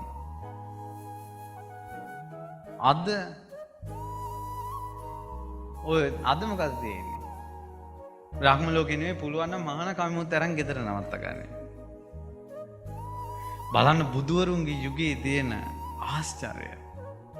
ඊළඟට තමයි එක්කෙනෙක් හරි දහමෙන් පිළිහිට ගත්තොත් අනිත් අයට කරන්න පුළුවන් යහපත. දැන් ඇත්තටම අර ගුණධර්ම කියනකොට හොඳටම තේරෙනවනේ ගෝපිකා සෝහන් වෙලා කියලා. ගෝපිකා සෝතාපන්න වෙච්ච කාන්තාව. එයා සෝතාපන්න වෙච්ච නිසා දිව්‍ය ලෝකේ ගියාට පස්සේ බලවත්. ශක්‍ර දේවේන්ද්‍රයා ඉඳිද්දින් වුණත් එයාට පුළුවන් කියන්න ඕන දෙයක්. හරි විසරදයි දිව්‍ය ලෝකේ. බය වෙයි පිටිපස්සට යන්නේ නැහැ. ඒ නිසා Tamanට උදව් කරපු අයට ස්වාමීන් වහන්සේලාට Tamanගේ හිටපු ඥාතීන්ට උදව් කරලා ඉහළ ලෝකයකට ගන්න ඒ දෙවියන්ට පුළුවන්. ඒකයි. ඉතින් ඒ නිසා ඔන්න පුළුවන් නම් යන්න.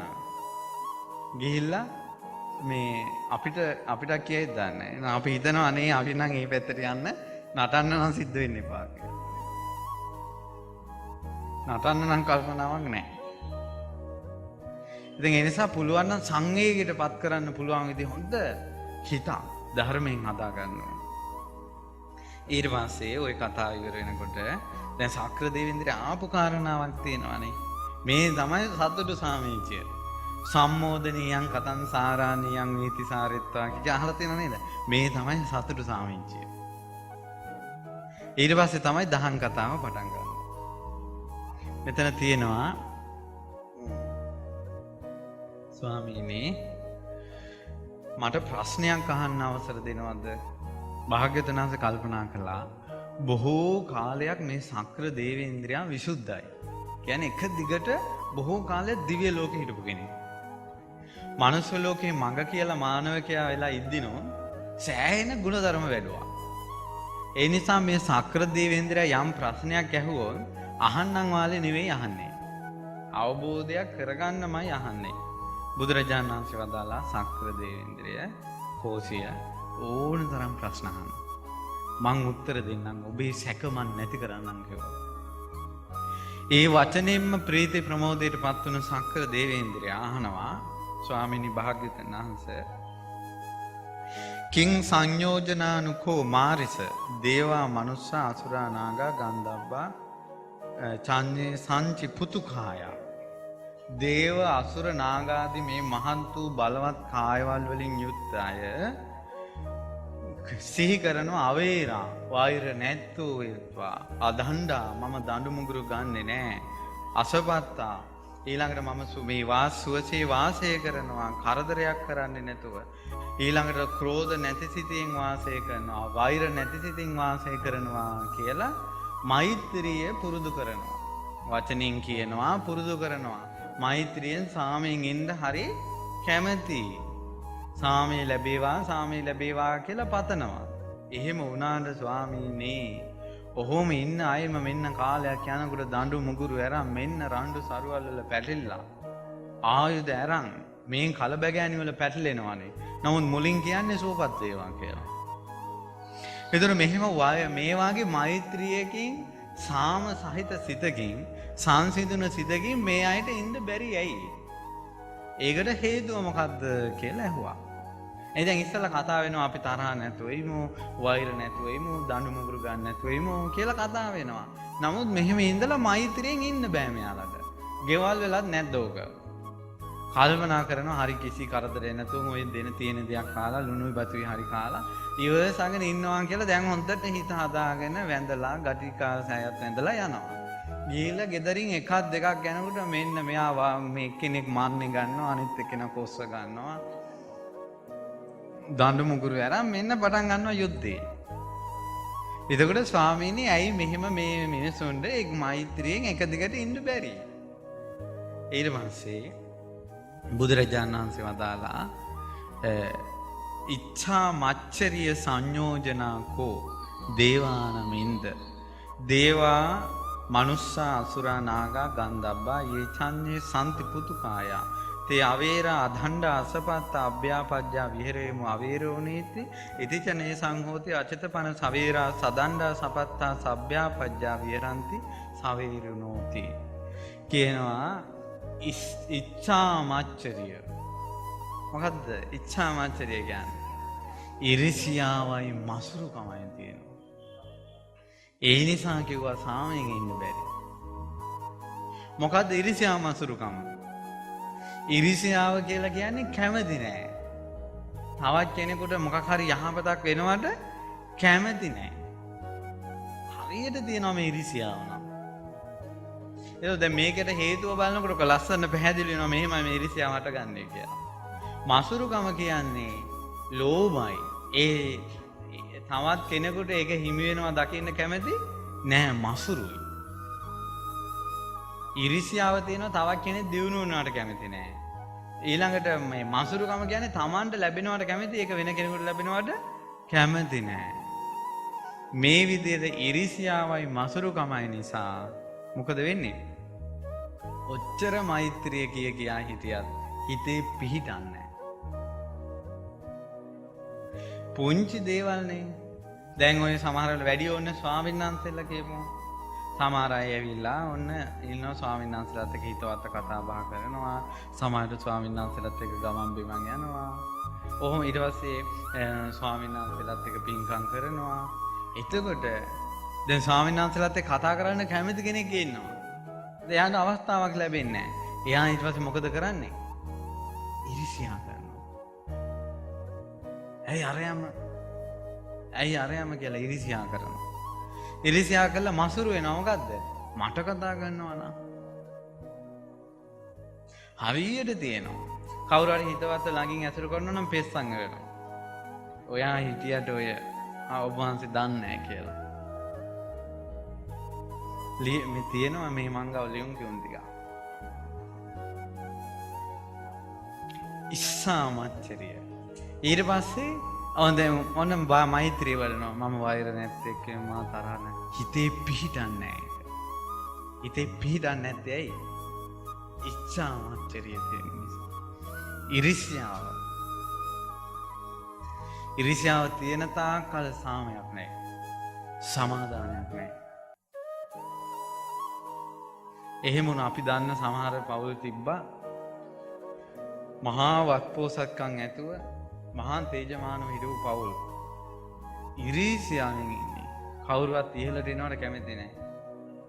කාලයක් යනකොට ඒ වගේ විපාක මේ ජීවිතේ විපාක විඳිනවා. මොකද්ද වෙන්නේ? පහතට වැටිලා තියෙන දේවල් විකුණගෙන යන්නේ එනමන් නැතුව. ඇත්තටම ওই වත්පෝසක්කම් සහිත පවුල් පවා මේ ලෝකයේ තියෙන තොරතුරු ගත්තට පස්සේ පවුල් තුනයි තියෙන්නේ.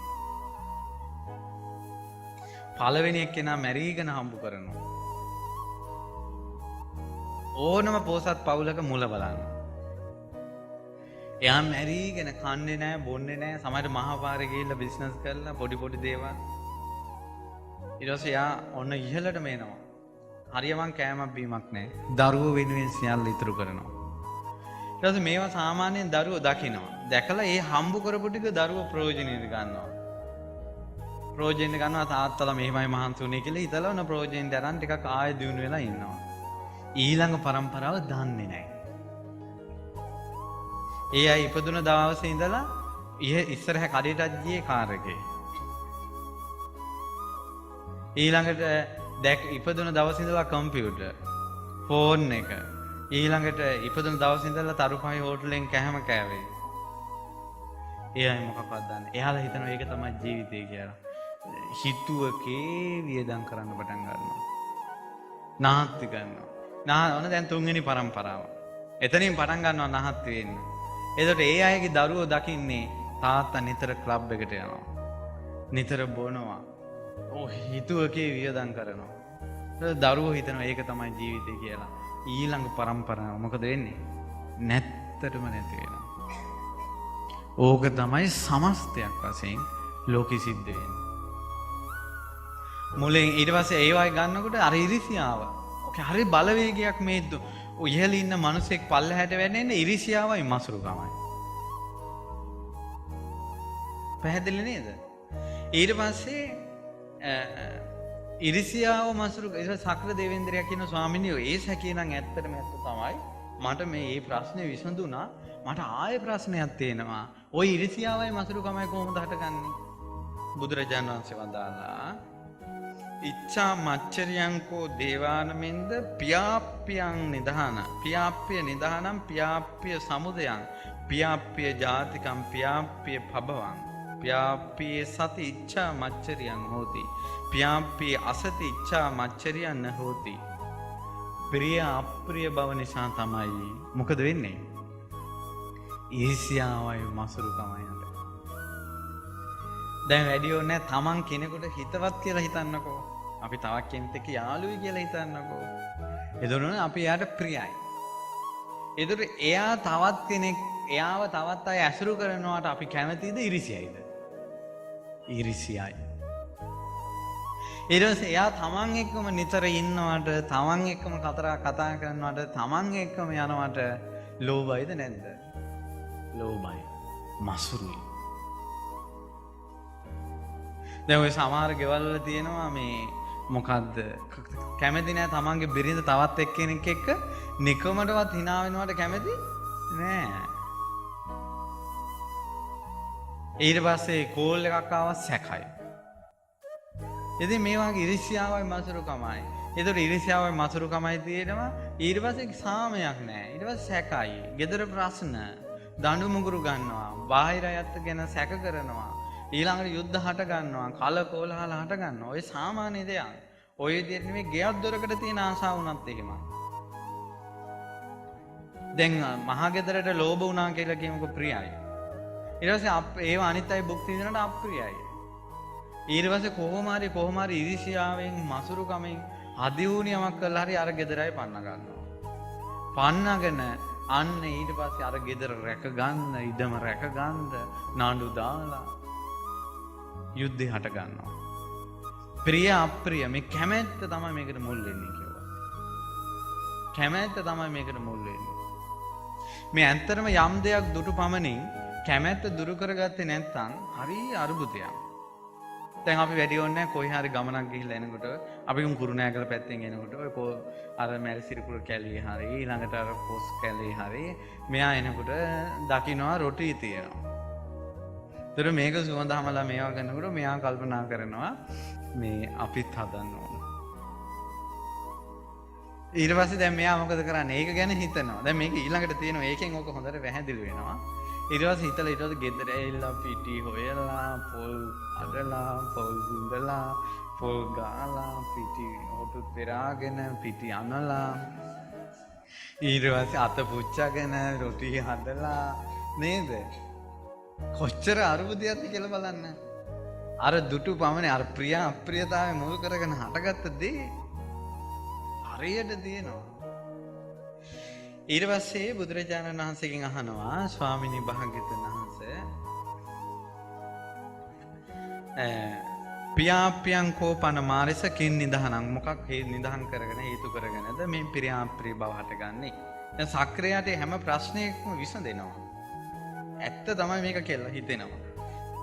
දැන් අපි සාමාන්‍යයෙන් අර්ථකථනයක් දෙනකොටත් ඇත්ත නේනම් කියලා හිතෙනව නේද? ඒ වාගේ මේ එක මොහොතේ කරුණු 1000ක් හිතන්න පුළුවන් සක්‍ර දේවේන්ද්‍රයා මේ පිවිතුරු දහම් කාරණා මනාව විසඳද්දී පැහැදිලි කරද්දී හරියට ඒ ධර්මයට පහදිනවා. පැහැදිලා කියනවා ස්වාමීනි කොහොමද මේ ප්‍රියාප්‍රියතාවය හටගන්නේ? ඊට පස්සේ බුදුරජාණන් වහන්සේ දේශනා කළා පියාප්පියංකෝ දේවානමින්ද ඡන්ද නිධානා ඡන්ද සමුදයා ඡන්ද ජාතිකා ඡන්ද පබවන්. ඡන්දය කියන්නේ කැමැත්ත. කැමැත්ත මුල් කරගෙන තමයි ප්‍රියාප්‍රියතාවය හටගන්නේ. කැමැත්ත මුල් කරගෙන ප්‍රියාප්‍රියතාවය හටගන්නේ. ප්‍රියාප්‍රියතාවය නිසා ඉච්ඡා මච්චරිය හටගන්නවා. ඉච්ඡා මච්චරිය නිසා කොච්චර මෛත්‍රියෙන් හින්ද හිතුවා. මොකද වෙන්නේ? ඉරිසියාවයි මසුරුකමයි තියෙන අය අවුරුද්දවල පැටලෙනවා. මේකේ මෛත්‍රී භාවනාව ආදී කරන අයට ඒ භාවනාව ඉදිරියට දියුණු කරගන්න බාධා පිණිස පවතින දේවල් හිතා ගන්න පුළුවන්. මෛත්‍රිය භාවනාවක් විදිහට දියුණු කරන කෙනා ඉරිසියාවත් එක්ක හරියට සටන් කරන්න ඕන. හොඳට හිත දිහා බලාගෙන දිහාම ඉරිසියාව පේනවා. තමන් නැතුව තවක් කෙනෙක් වර්ණනා කරනකොට ඉරිසියාව. තමාව වර්ණනා කරනකොට සතුටුයි. ඉච්ඡා මච්චරිය. ඊළඟට තමන්ට යමක් ලැබෙනවට කැමති. අනිත් අයට යමක් ලැබෙනවට කැමති නෑ. ඉච්ඡා මච්චරිය. තමන් ලස්සනයි කියනවට කැමති. අහවලා ලස්සනයි කියනවට කැමති නෑ. ඉච්ඡා මච්චරිය. තමන් උයපු කෑම රසයි කියනවට කැමති. අනිත් අය උයපු කෑම රසයි කියනවට කැමති නෑ. ඉච්ඡා මච්චරිය. හැම තැනම තියෙනවා. ඊට පස්සේ බුදුරජාණන් වහන්සේ දේශනා කළා මේ දැන් අහනවා ස්වාමීනි මේ කැමැත්ත කොහොමද ඡන්දේම කොහොමද හටගන්නේ? බුදුරජාණන් වහන්සේ වදාළා ඡන්දෝ කෝ දේවානමින්ද විතක්ක නිදානෝ විතක්ක සමුදයෝ විතක්ක ජාතිකෝ විතක්ක භවෝ විතක්කේ සති ඡන්දෝ හෝති විතක්කේ අසති ඡන්දෝ න හෝති. විතර්ක කළොත් තමයි ඡන්දේ හටගන්නේ. විතර්ක නැත්තම් ඡන්දේ හටගන්නේ නැහැ. විතර්ක කියලා කියන්නේ මොකද්ද? කෙලෙස් සහිතව හිතනවා. දැන් රොටි කතාව ගමු. දැන් රොටි දැන් ඔන්න හවස් කාලේ කෙනකොට හොඳට සුවඳ ඇවිල්ලා දුන් දදාර රොටි ටික දෙනවා. ඊට දැන් මේක දැන් රොටි කියලා එච්චර ඉවරයිනේ. විතක්ක කියන්නේ කොහොමද? අම්මේ දැන් මේක කොහොම ඇතිද? කොහොම රහ ඇතිද? මේක නම් බොහොම හොඳයි. මේකට ලුණු මිරිසක් තිබ්බනම් බොහොම අගේ.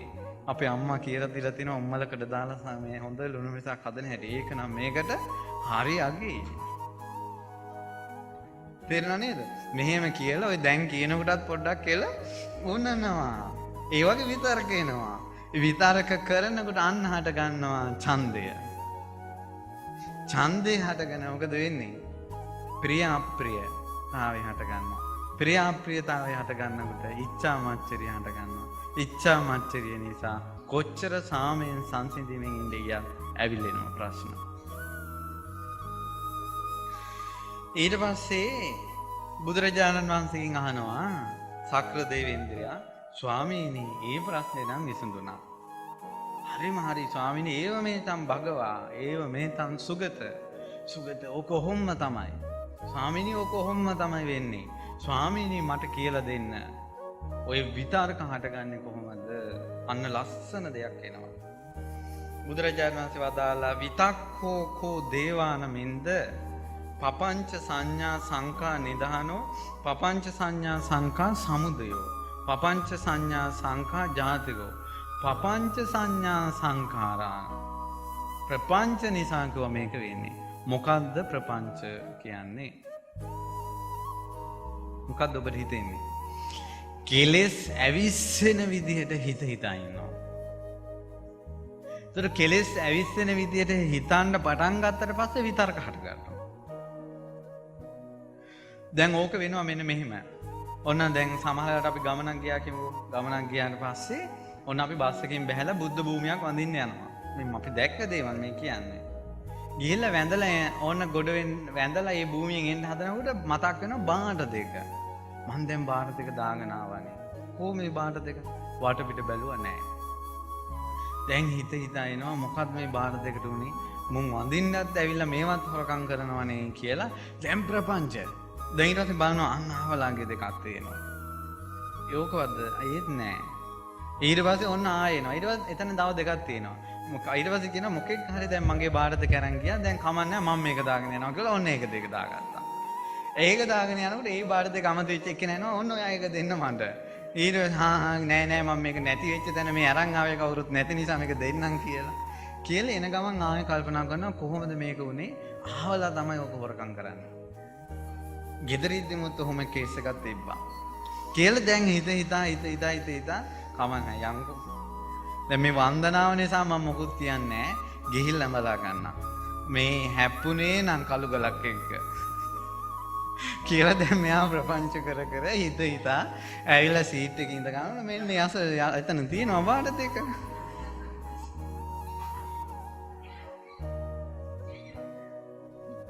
මම ඔය ඇත්තම කතාවක් ඔය කිව්වේ. එතකොට ඒ තාක් හිතපු දේවල් වලට බුද් ධර්මයේ පාවිච්චි කරන වචනේ මොකද්ද? ප්‍රපංච. ප්‍රපංච.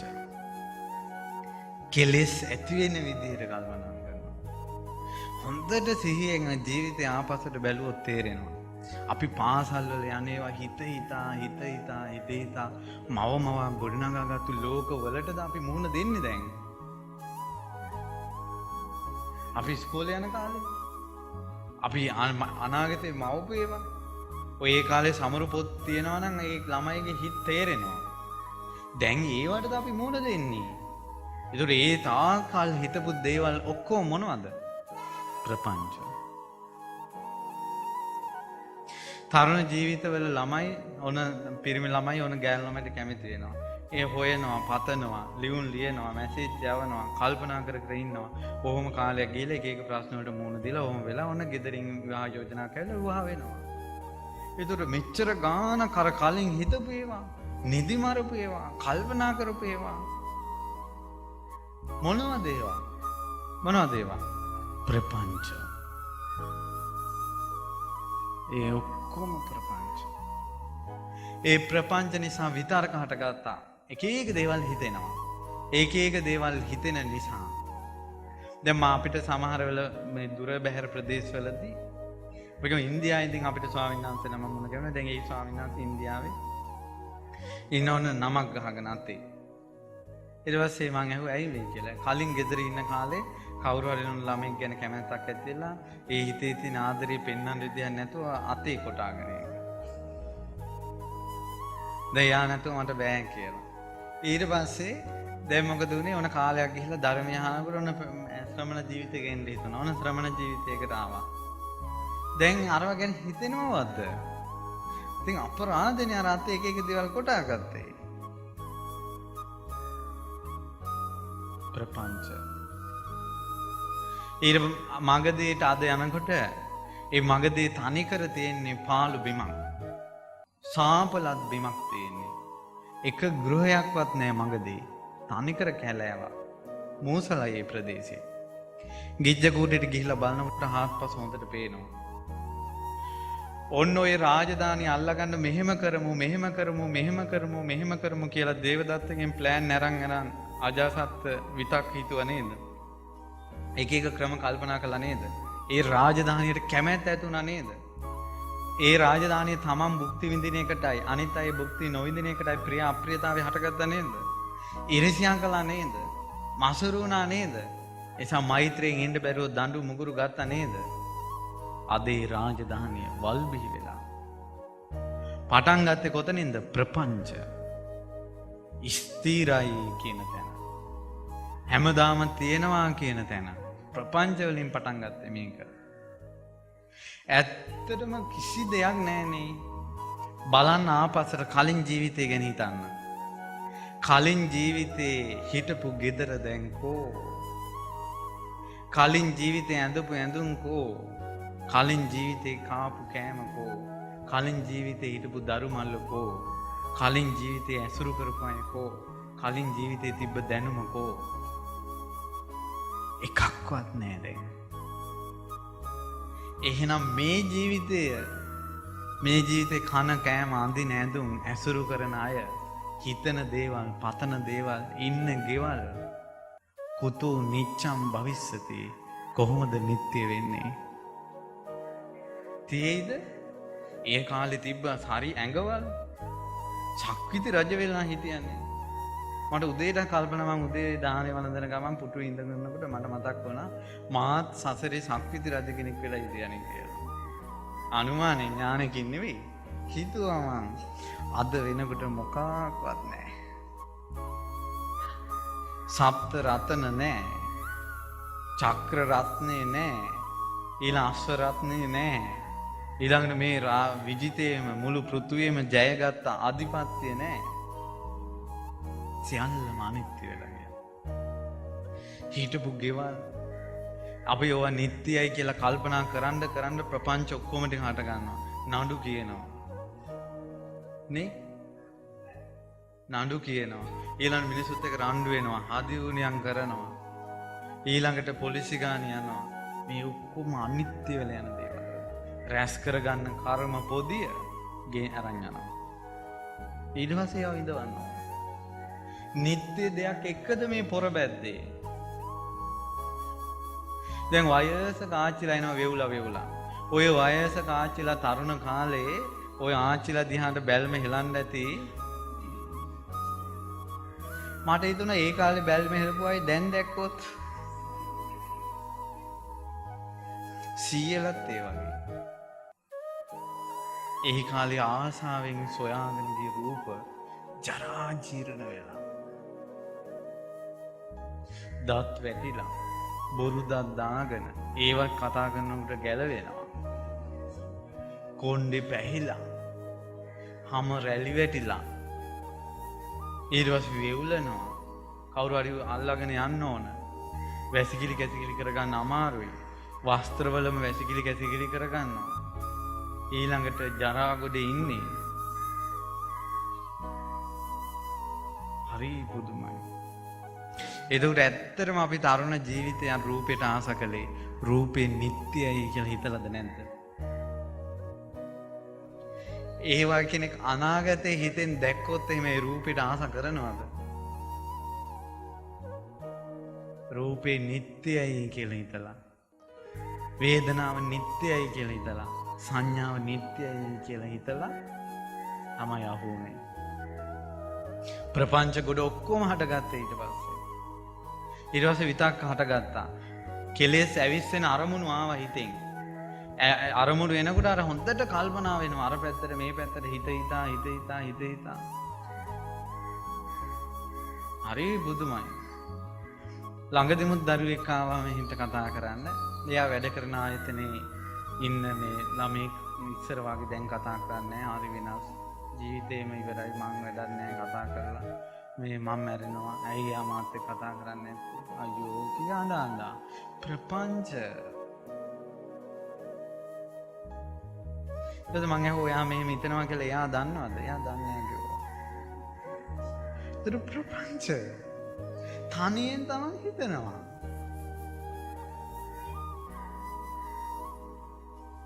ඊට පස්සේ සියලු අරුබුද ටික හටගන්නවා. මේ ප්‍රපංච කියන එක නම් පුදුම දෙයක්. දැන් බලමු ඊට පස්සේ මොකද්ද වෙන්නේ කියලා. ප්‍රපංච සංඥා සංඛා නිරෝධ සාරූපගාමිනී පටිපදම් පටිපන්න. ස්වාමීනි ඔය කෙලෙස් ඇති වෙන විදියට එනවනම් මේක ඇතුලෙන් ඇවිස්සි විතක්ක ਵਿਚාර ආදී දේවල් ප්‍රපංච ඕක නැති කරගන්න ස්වාමීන් වහන්සේලා මොකද්ද කරන්නේ ඒවා? බුදුරජාණන් වහන්සේ වදාලා සක්‍ර දේවේන්ද්‍රේ ඕක නැති කරගන්න මෙන්න මෙහෙමයි. සෝමනස්සයක් තියෙනවා සේවනය කළ යුතු නොකළ යුතු. ඊළඟට දෝමනස්සම් පහන් දේවානමින්ද ද්වේදේන වදාමි සේවිතබ්බන්ති අසේවිතබ්බන්ති. දෝමනසකුත් තියෙනවා සේවනය කරන්න ඕනෙකුයි සේවනය නොකරන්න ඕනෙකුයි. උපේක්ඛම් පහන් දේවානමින්ද ද්වේදේන වදාමි සේවිතබ්බන්තප්පි සේවිතබ්බම්පි අසේවිතබ්බම්පි. උපේක්ෂාවකුත් තියෙනවා සේවනය නොකළ යුතු කළ යුතු. පැහැදිලිද? ඊට පස්සේ වදාලා සක්‍රය සෝමනස්සයක් කියන්නේ හිතට සතුටක් ඇති වෙනවනේ, ප්‍රීතියක් ප්‍රමෝදයක්, හිත පිනා යන අරමුණක් එනවා. මේ සෝමනස්සයක් එද්දී බුදුරජාණන් වහන්සේ වදාළ හිතට සතුටක් එද්දී බලන්න කිව්වා මේකෙන් අකුසල් වැඩෙනවද කුසල් පිරිනවද කියලා. ඒක සේවනය කරන්න එපා. හිතට සෝමනස්සයක් එද්දී කුසල් වැඩෙනවද අකුසල් පිරිනවද ඒක සේවනය කරන්න. දැන් අපි සාමාන්‍යයෙන් තවත් කෙනෙක් සතුරේකට හානියක් වෙනකොට යසයි ඔය වෙච්ච දේ කියලා හිත ඇතුලෙන් එන්නේ නැද්ද ප්‍රීතියක්? ඒ සෝමනස්සේ ඔබට කුමක්ද හිතෙන්නේ? සේවනය කළ යුතුයිද නොකළ යුතුයිද? අයියෝ හොඳ නෑ මේවා. මේක මිනිස්සෙගේ හිංසනේ, අපි කැමති වෙන්න හොඳ නෑ කියලා ඒක වළක්වන්න ඕන. පැහැදිලි නේද? ඊට පස්සේ සෝමනස්සයක් එනවා මෙහෙම. ඒ කියන්නේ ධර්මයේ අහන්න ලැබෙනකොට අපි මේ මැරෙන්න කලින් අපිටත් මේ වගේ ධර්මයක් අහන්න ලැබුණානේ. මේ වගේ පුණ්‍ය සංස්කාර අපිට කරගන්න ලැබුණානේ. අනේ මොන හරි අඩුපාඩුවක් අපිට හදාගන්න ලැබුණානේ කියලා දහමෙන් පිහිටක් පිළිසරණක් ගද්දී හිතට සෝමනස්සයක් උපදිනවා. ඒක ගැන මොකද්ද හිතන්නේ? සේවනය කරන්න. ඔන්න තවත් කෙනෙක් මේ මොකද්ද? ඔන්න අපේ සතුරෙක් ඉන්නවා. ඒ සතුර බීලා මේ වැටිලා ගමේ ඔක්කොම අපකීර්තියටපත් වෙනවා. යසයි කියලා සතුටක් ඇති වෙනවා. ඒ සෝමනස්සේ මොකද්ද? සේවනය නොකළේ. අපි දන්න කවුරු හරි කෙනෙක් බණ අහන්න දෙනවා, සිල් ගන්නවා. අනේ මේ අයත් බණ අහන්න දෙන්නේ කොච්චර හොඳයිද කියලා සතුටක් ඇති වෙනවා. මොකද්ද? සේවනය කළේ. හිතට ඇති වෙන සතුට සෝමනස්ස සහගත බව විමසලා බලන්න කිව්වා. කුසල් ඇති වෙනවද අකුසල් ඇති වෙනවද කියලා. ඊට අනුව තේරුම් ගන්න කිව්වා සේවනය කරනවද නැද්ද කියලා. මේක හිතට දාගන්න මේ පණිවිඩයක් විදිහට. ඒතකොට හිතට ඇත්තටම ජීවිතේට එක වතාවක්වත් මේක කල්පනා කරලා බලන්න ප්‍රායෝගිකව. මේක අහන එකකින් සීමා කරන්නේ නැතුව හිතට ආපු මොනවා හරි සතුටක් ආවොත් මේකෙන් කුසල් වැඩිනවද අකුසල් වැඩිනවද කියලා කල්පනා කරලා එහෙම තේරුම් බේරුම් කරගෙන හිටියොත් එහෙම ප්‍රපංච නැති වෙනවා. ප්‍රපංච නැති වුණොත් විතර්ක සංසිඳෙනවා. විතර්ක සංසිඳුනොත් කැමැත්ත සංසිඳෙනවා. කැමැත්ත සංසිඳුනොත් මොකද වෙන්නේ? ප්‍රියාප්‍රියතාවය සංසිඳෙනවා. ප්‍රියාප්‍රියතාවය සංසිඳුනොත් ඉච්ඡාමචරිය ඉරිසියාවයි මසුරුකමයි සංසිඳෙනවා. ඉරිසියාවයි මසුරුකමයි සංසිඳෙන්න හිතේ වැඩෙන්නේ මොකද්ද? මෛත්‍රිය. අප්‍රමාණව හිත වැඩෙනවා. අප්‍රමාණව හිත වැඩෙනවා. දෙවියන් බබුන් හරි ප්‍රියමනාපයි ඒ කෙනත් එක්ක. ශාස්ත්‍රුන් වහන්සේට ඒ වගේ අය පේනවා ඈත හිටියත් හිමාලය පර්වතය වගේ. එයා වැහෙන්නේ නැහැ. ඊට පස්සේ උපේක්ෂාවත් ඒ වගේ. දෝමනස්සේ තේමයි. හිතට දුකක් එනවා. ඒ දුක මෙහෙම කොහොමද? ගෙවල් වල ප්‍රශ්න එනකොට මේ මටමයි මේ කරදර. මෙච්චර පින් කරද්දී, මෙච්චර හොඳ කරද්දී, මෙච්චර කුසල් කරද්දී, මෙච්චර මම යුතුයකම් ඉෂ්ට කරද්දී මොන කරුමෙටද මට මේ තරම් කරදර කංකටළු එන්නේ? මං වාගේ කරුමක්කාරයෙක් මේ ලෝකේ තවත් ඉන්නවද? ඇයි මං විතරක් මේ දුක් විඳ ඉන්නේ? මොන්ට ඕන දෙයක් වෙච්චාවේ කියලා දමල ගහලා යන එකයි තියෙන්නේ කියලා කල්පනා කර කර ඉන්නකොට දෝමනසයක් උපදිනවා. ඒ දෝමනසේ සේවනය කරන්න ඕනේද නොකරන්න ඕනේද? බුද්ධ ශාසන කීයක් මං ඇරුණාද අපිට? මව්ගේ වචනේ නිසා, පියාගේ වචනේ නිසා අපි කී ගමනක් ඒ අයගේ ආදරයටම බැඳි බැඳි ඉඳලා මහානකමට එන්නේ නැතුව හිටියද? ඊට පස්සේ මේ ධර්මයෙන් පිහිටක් ගන්න අපිට ඇයි බැරි වුනේ? මේ බුද්ධ ශාසනයෙන් චතුරාර්ය සත්‍ය ධර්මයේ ඇහෙන කාලේ අපිට කසාවතක් දරාගෙන මේ ධර්ම පිළිපදින්න නැත්නම් ගෞතම මුනි රජුන්ගේ ධර්ම චක්‍රය මොහොතක් හෝ ඉස්සරහට කරකවන්න නැත්නම් අනේ වාසනාව මට ලබා ගන්න ඇයි මෙච්චර බාධක? මං කොහොමද මේ ජීවිතේ ධර්මයට යොමු කරගන්නේ?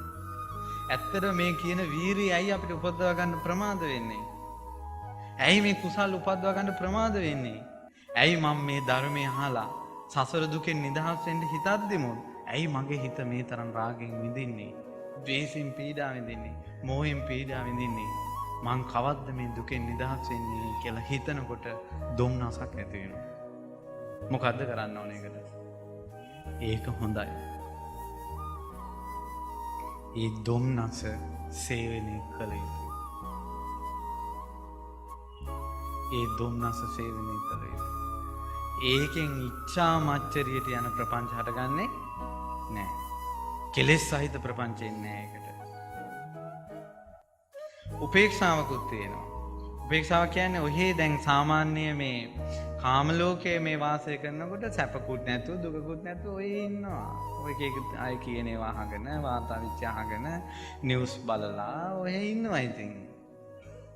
උපේක්ෂාවකින් ඉන්නවා. අනේ ඕන එකක් කියලා. ඒ ඉන්න එකෙන් මාර්ය මාර්ගයට ලං වෙනවද යා? සේවනය නොකළ යුතුයි.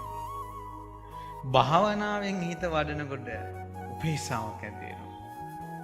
භාවනාවෙන් හිත වඩනකොට උපේක්ෂාවක් ඇති වෙනවා අනිත්‍ය තේරෙනකොට. එතකොට ඒ උපේක්ෂාව මොකද කරන්න ඕනේ? සේවනය කරන්න ඕනේ. සක්‍ර දේවේන්ද්‍රය ඔන්න ඔය දෝමනස්ස සෝමනස්ස උපේක්ෂා කියන ඔය දේවල් ටික සේවනය කළ යුතු නොකළ යුතු පැත්තට දාගෙන සංවර වෙනවා නම් ප්‍රපංච හැදෙන්නේ නැහැ. ප්‍රපංච හැදුන්නේ නැත්තම් කියන්න බලන්න විතර්ක හටගන්නේ. විතර්ක හටගන්නේ නැත්තම් කැමැත්ත ඇති වෙන්නේ නැහැ. ඡන්දය ඇති වෙන්නේ නැහැ. ඡන්දය ඇති වුනේ නැත්තම් ප්‍රිය අප්‍රියතාවය හටගන්නේ නැහැ. ප්‍රිය අප්‍රියතාවය හටගත්තේ නැත්තම් ඉච්ඡා මච්චරිය හටගන්නේ නැහැ. ඒ ඉරිසියාවයි මසුරුකමයි නැත්තම් මෛත්‍රියෙන් වාසය කරන්න පුළුවන්. දඬු මුගුරු ගන්න නැහැ යා. අවියායුධ ගන්නෑ. නැසේවා වෙනසේවා කියලා හිත හිතා ඉන්නේ කිව්වා. ඊට පස්සේ සක්‍ර දේවේන්ද්‍රයා අහනවා ස්වාමීනි මේක නම් ඇත්ත තමයි. ඒව මේතං භගවා ඒව මේතං සුගත. ස්වාමීනි ඕක කොහොම තමයි. තින්නා මෙත්ත කංකා විගතා කතං කතා. භාග්‍යතුන් වහන්සේ මගේ සැකේ නැති වුණානේ. කෙසේද කියලා මගේ හිතේ තිබ්බ මේ විචිකිච්ඡාව නැති වුණානේ. භගවතෝ පඤ්ඤ වෙය්‍යාකරණං සුත්වා. භාග්‍යවතුන් වහන්සේ මගේ ප්‍රශ්නෙට උත්තර දෙන එක අහලා මගේ හිතේ සැකේ නැති වුණා කියලා. ඊට පස්සේ මෙහෙම අහලා සක්‍ර දේවේන්ද්‍රයා අහනවා ස්වාමීනි මං තව දෙයක් දැනගන්න කැමතියි. මේ ස්වාමීන් වහන්සේලා උපසම්පදා වෙලා ප්‍රාතිමෝක්ෂය කියලා එකක් රකින්නවානේ. නිවනට මුල් වෙන මූලික සිල්පද ආරක්ෂා කරනවා. ඒකට කියනවා උපසම්පදා සීලය. ප්‍රාතිමෝක්ෂ සංවර සීලය රකින්නවා. ස්වාමීනි භාග්‍යතුන් වහන්සේ මේ ස්වාමීන් වහන්සේලා රකින්න ප්‍රාතිමෝක්ෂර සංවර සීලය කොහොමද රකින්නේ කියලා අහුවා. ඒතර දැන් මට කල්පනා වුණා දැන් මේ වාගේ දෙයක් අපෙන් ඇහුවනම් අපි මේ විනය මුළු විනය පිටකෙම දැන් විස්තර කරන්නේ. ඇයි සිල්පද ප්‍රධාන වශයෙන් 227ක් තියෙනවා. ඒකෙන් පළවෙනි සිල්පදේ 7700 ගණනකට කොටස් කරලා තියෙනවා. ওই විදිහට සිල්පද 227 කෝටියකට වැඩිය අණු කුඩා කොටස් වලින් විස්තර වෙනවා. කෝටියක් සංවර සීලය. ප්‍රාතිමෝක්ෂ සංවර සීලය.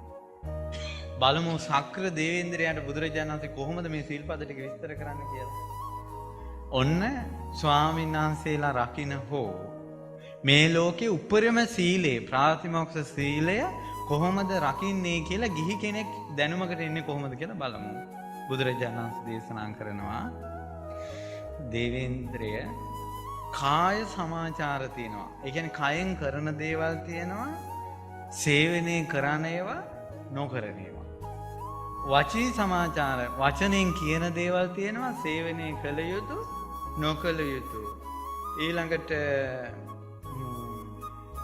වචී සමාචාර පරිේෂණම් පහන් දීවානමින්ද ද්වේ දෙනවා. සොයන දේවල් තියෙනවා සේවනය කළ යුතු නොකළ යුතු. බුදුරජාණන් වහන්සේ වදාලා මොකද්ද දේවේන්ද්‍රය එහෙම කිව්වේ? දේවේන්ද්‍රය කයින් යමක් කරනකොට අකුසල් වැඩෙනවා නම් ඒක කරන්න එපා. කයින් යමක් කරනකොට කුසල් වැඩෙනවා නම් ඒක කරනවා. අන්න ඕකම තමයි උපසම්පදා සීලය. ඒතර ඒක එක එක ක්‍රමවලට විස්තර කරලා තමයි තියෙන්නේ අර. ඇත්තටම මම කල්පනා කරලා බැලුවා මේ කොටස් තුනට දාලා. ඒ කියන්නේ කයෙන් කරන දේවල් සේවනය කළ යුතු නොකළ යුතු. වචී සමාචාර වචනෙන් කියන දේවල් සේවනය කළ යුතු නොකළ යුතු. පරේෂණ සොයන දේවල් සේවනය කළ යුතු නොකළ යුතු. ඇත්තටම මේ කොටස් තුනට මේ මුළු සිල්පද ඔක්කොම ටික වැටෙනවා. කෙටිම ක්‍රමය මේ තමයි සිල්පද තේරුම් ගන්න කෙටිම ක්‍රමය. කයෙන් යමක් කරද්දී වචනෙන් යමක් කියද්දී යමක් සොයද්දී සොයන්නේ මොනවද? සිව්පසේන භික්ෂුවක් හොයන්නේ. චීවර පිණ්ඩපාත සේනාසන ගිලම්පස සොයද්දී අකුසල් වැඩෙනවා නම් කුසල් පිරිනවනවා නම් ඒ වගේ දේවල් කරන්නේ නැහැ. ඊළඟට වචනෙන් යමක් කියද්දී අකුසල් වැඩෙනවා නම් කුසල් පිරිනවනවා නම් කරන්නේ. කුසල් වැඩෙනවා නම් අකුසල් පිරිනවනවා නම් ඒ දේ කරනවා. පැහැදිලි නේද? දැන් බුදුරජාණන් වහන්සේ වදාලා ඔන්න මේ අනුපිළිවෙලින් පිණ්ඩපාතේ වලින්. ඒතකොට දැන් ප්‍රණීතව ලැබෙන තැනකට නිතර නිතර යනවා නම් ප්‍රණීතව ලැබෙන තැන නිතර නිතර යනවා නම් එතන කුසල් වැඩිද අකුසල් වැඩිද? අන්න සිල්පදයක්. බුදුරජාණන් වහන්සේ වදාලා පාත්‍රයේ දානේ වළඳලා ඇතුළ ලෙව කන්න එපා. ඉස්සර ස්වාමීන් වහන්සේලා එහෙම කළා තියෙනවා. චබ්බග්ගේ කියලා හාමුදුරුවෝ 6 නමක් හිටියා. හරි ඉතින් ඔය වගේ අගර තැබ්බ වෙලා තියෙනවා. ඉස්සර පාත්‍රයේ දැන් වගේ නෙමෙයි ටිකක් අර මෙහෙම තැටියක් වගේ තියෙන්නේ. ඉතින් දානේ ටික වළඳලා ඔළුව දාලා හොදි ටිකක් ලෙව ගන්නවා. එතන සාමාන්‍යයෙන් ඒ වගේ දෙයකින් මේ සංවර බවක් දෙන්නේ අසංවර බවක්. සේවනය කරන්න එපා කිව්වා. ඊට සොරකම එපා කියලා කිව්වා. ඒ කාය සමාචාරය යන්නේ බොරුව එපා කිව්වා. උත්තරීතර මනුස්ස ධර්මේ තමන් මාර්ගඵල නොලබා ඉඳලා මාර්ගඵල ලැබුවා ධ්‍යාන තියෙනවා සමාපatti තියෙනවා කියලා කියන්න එපා කියලා කිව්වා. ඒකයි. ඉතින් ඒ නිසා දැන් අපි වුණත් දෙවියන් ගැන හෝ භූත ලෝකේ ගැන හෝ මොන හරි දෙයක් කිව්වොත් එහෙම අපි ඒක ඥානකින් කියන එකක් නෙවෙයි. සූත්‍ර දේශනාවල බුදුරජාණන් වහන්සේගේ ධර්මයයි මේ දේශනා කරන්නේ. ඒක පිළිවෙලට ගොනු කළා සූත්‍ර දේශනාව ඉස්මතු කරනවා නම් ඒක කරන්නේ ගුරු ඇසුරින්. කියන්නේ ගුරුවරයා ශිෂ්‍යයෝ පුහුණු කරලා තියෙනවා මෙලෙසයි දහම් දේශන්නේ කියලා. මිසක් මේක එක්කිනාගේ තියෙන හපංකා නෙවෙයි. ඒතර සාමාන්‍යයෙන් මේක ධර්මයට පහදින්න ඒ දහම් වැඩපිළිවෙල තේරුම් ගන්න බැරි වෙච්ච කෙනා හිතන්නේ මේක මේ හාමුදුරන්ගේ ඥානය කියලා. පහුගිය සමහර කාලවලදී අපි දැන් ওই සමහර ලාමට මේ විමාන වස්තුවෙන් പ്രേත වස්තුවෙන් කරුණු අරන් പ്രേත වස්තු විමාන වස්තු කියනවා මෙහෙමයි කියලා. මේක මේ ප්‍රපංච සංඥා සංකාරයේ වාසය කරන උපාසකම්ම හිතනවා මේ හාමුදුරුවෝ පෙරේතයොත් එක දැන් කතා කරනවා. ඔන්න ඊට පස්සේ විතර්ක ඇති වෙනවා. විතර්ක ඇති වෙනකොට කැමැත්තක් ඇති වෙනවා. ඡන්දයක්. හාමුදුරුවෝ ගාවට අපේ කෙලිත් ගෙන්නගෙන යන්න ඕන මේකිට පෙරේත දිස්තියක් තියෙනවා. ඊට පස්සේ දැන් ඔන්න දැන් ප්‍රිය අප්‍රියතාවය හට ගන්නවා. මේක කොහොම හරි දැන් කරන්න ඕන. මේක ගිහලා හාමුදුරුවෝත් එක්ක කතා කරන්න ප්‍රියයි. හාමුදුරුවෝ කතා කරන්න එන්නේ නැතිකොට අප්‍රියයි. ඊට පස්සේ දවස් දෙකක් එනවා කතා කරන්න. ස්වාමීන් වහන්සේ තව එක්කෙනෙක් කතා කරලා ඉක්මනට කුටියට යනවා. ඉරිසියයි.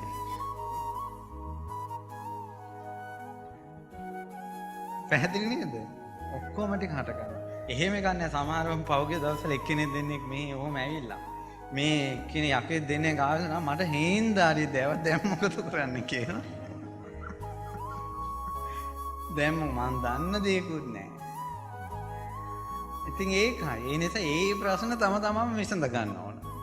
මේක කියන්නේ අහවල් සූත්‍ර දේශනාවේ. දැන් මේක සක්‍ර දේවේන්ද්‍රයා බුදුරජාණන් වහන්සේත් එක්ක වෙච්ච සාකච්ඡාවක් මිසක්කා මාත් එක්ක කතා කරපු එක නෙවෙයිනේ. ඒක තේරුම් ගන්න ඕන. ඉතින් ඒ නිසා ඒ වගේ දෙයක්වත් කල්පනා කරන්න ඥානයක් නැත්තම් මේ සේවනය කළ යුතු නොකළ යුතු දේවල් කොහොමද තේරුම් ගන්නේ? සංවේගයටපත් වෙන්න, දෝමනස්සයකට එන්න, මේ සේවනය කළ යුතු දෝමනස්සයකට එන්න. අනේ මේකවත් අපිට තේරෙන්නේ නැත්තම් මේ පරම ගාම්භීර මුනිවරු ස්පර්ශ කරපු ධර්මයේ කවද්ද අපි ස්පර්ශ කරන්නේ කියලා. වචනෙන් කියන දේවල් තියෙනවා. දැන් ස්වාමීන් වහන්සේලාගේ තියෙන පළවෙනි එක තමයි බ්‍රහ්මසර. බ්‍රහ්මචාරී. කාමය අනුභව කරන්න යන්නේ නැහැ. කාමය කියන්නේ කාම ආසාව. කාම සේවනයක් නෑ. ඊළඟට සොරකම සම්පූර්ණයෙන්ම තහනම්. සිල්පදේ දෙවෙනි. තුන්වෙනි එක තමයි මනුස්ස ඝාතනේ. සම්පූර්ණයෙන්ම තහනම්. මහානකම නැති වෙනවා.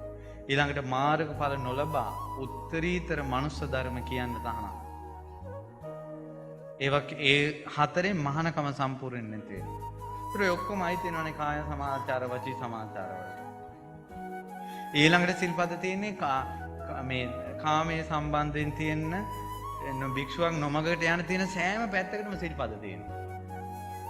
ස්ත්‍රියක් එක්ක තනියෙන් කතා කර කර ඉන්න මේ එපා කියලා සිල්පද තියෙනවා.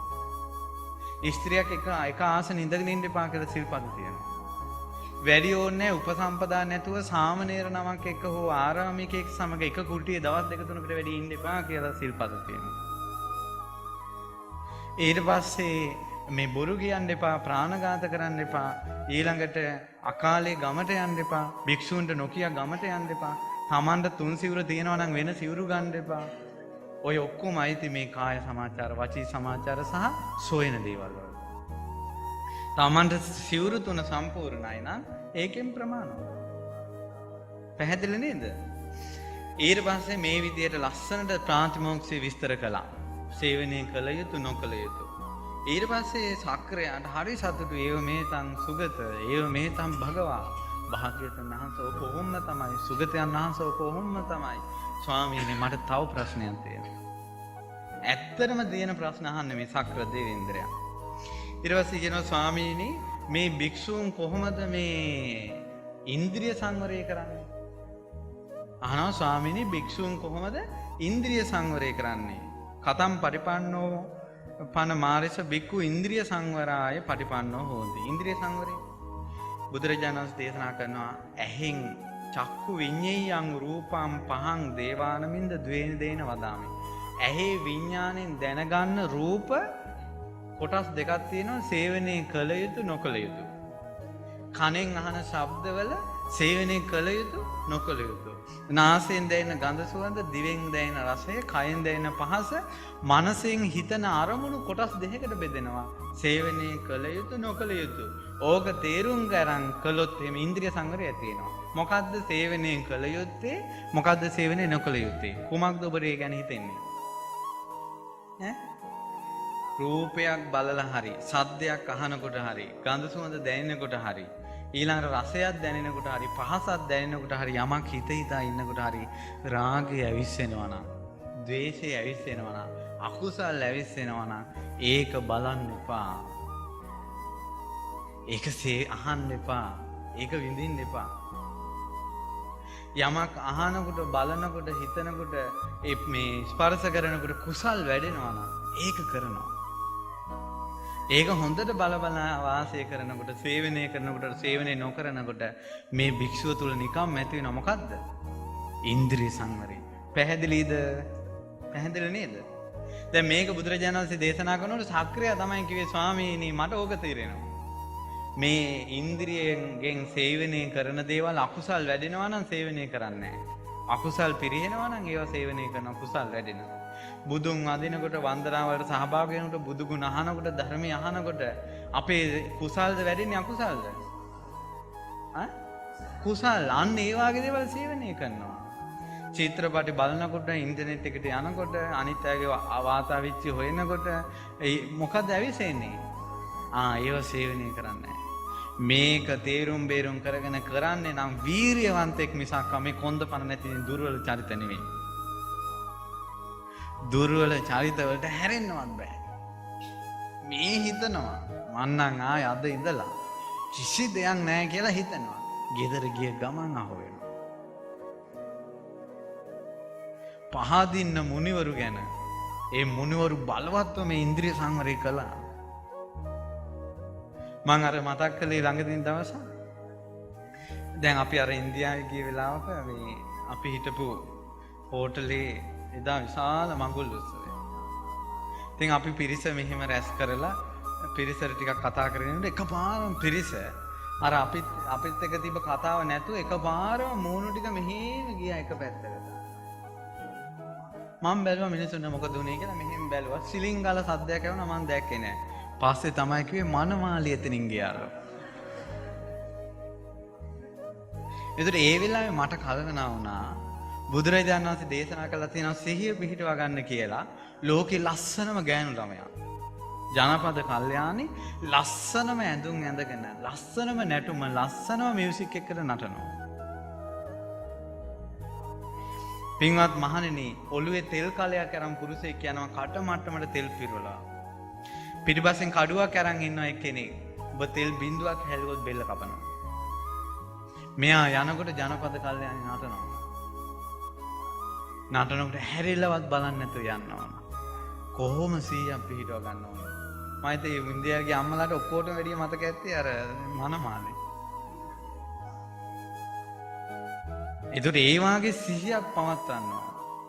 ඒකට මේ වාගේ දේවල් කරන්නේ ඇත්තටම වීරියවන්තෙක් මිසක් වෙන මොන විභාග නම් පාස් කළ හැකි, සල්ලිත් හම්බ කර හැකි, ගෙවල් දොරවලුත් හදන්න පුළුවන්. ඕනම දෙයක් කරන්න පුළුවන්. මේ කුසල් දහම් ස්පර්ශ කරන එකනේ අමාරු. ඇත්තටම ඔට්ටු වෙනවා නම්, වීරිය කරනවා නම්, මහන්සි වෙනවා නම් කුසල් එක්ක මිසක් වෙන ඒවා මොනවද? මේ කුඹුරුත් එක්ක පොරබදින්න නැති, ආයතනත් එක්ක පොරබදින්න නැති, පොත්පත් එක්ක පොරබදින්න නැති, පෑන් එක්ක පොරබදින්න නැති සසරේ හැමදාම වීරිය හිත පාලනය කරගන්න එක භික්ෂුව එක කළා. හරි සතුටුයි සක්‍ර දේවේන්ද්‍රයාට. ඊට පස්සේ අහනවා ස්වාමීනි භාග්‍යවතුන් වහන්සේ මට තව පොඩි ප්‍රශ්නයක් තියෙනවා. මොකද්ද? මේ ලෝකේ ඉන්න හැම ශ්‍රමණ බ්‍රාහ්මණයෙක්ම එකම බණක්ද කියන්නේ කියලා අහුවා. නෑ කිව්වා. ඊට පස්සේ ඇයි ස්වාමීනි එකම බණක් කියන්නේ නැත්තේ? ඊට පස්සේ බුදුරජාණන් වහන්සේ වදාලා අනේක ධාතු නානා ධාතු කෝ දේවානමින්ද ලෝකෝ. අනේක ධාතු නානා ධාතු ලෝකයක් තියෙන්නේ. කියන්නේ ධාතු නානත්වය. එක එක්කෙනාගේ ධාතු ස්වභාවල් වෙනස්. ඊට පස්සේ කියනවා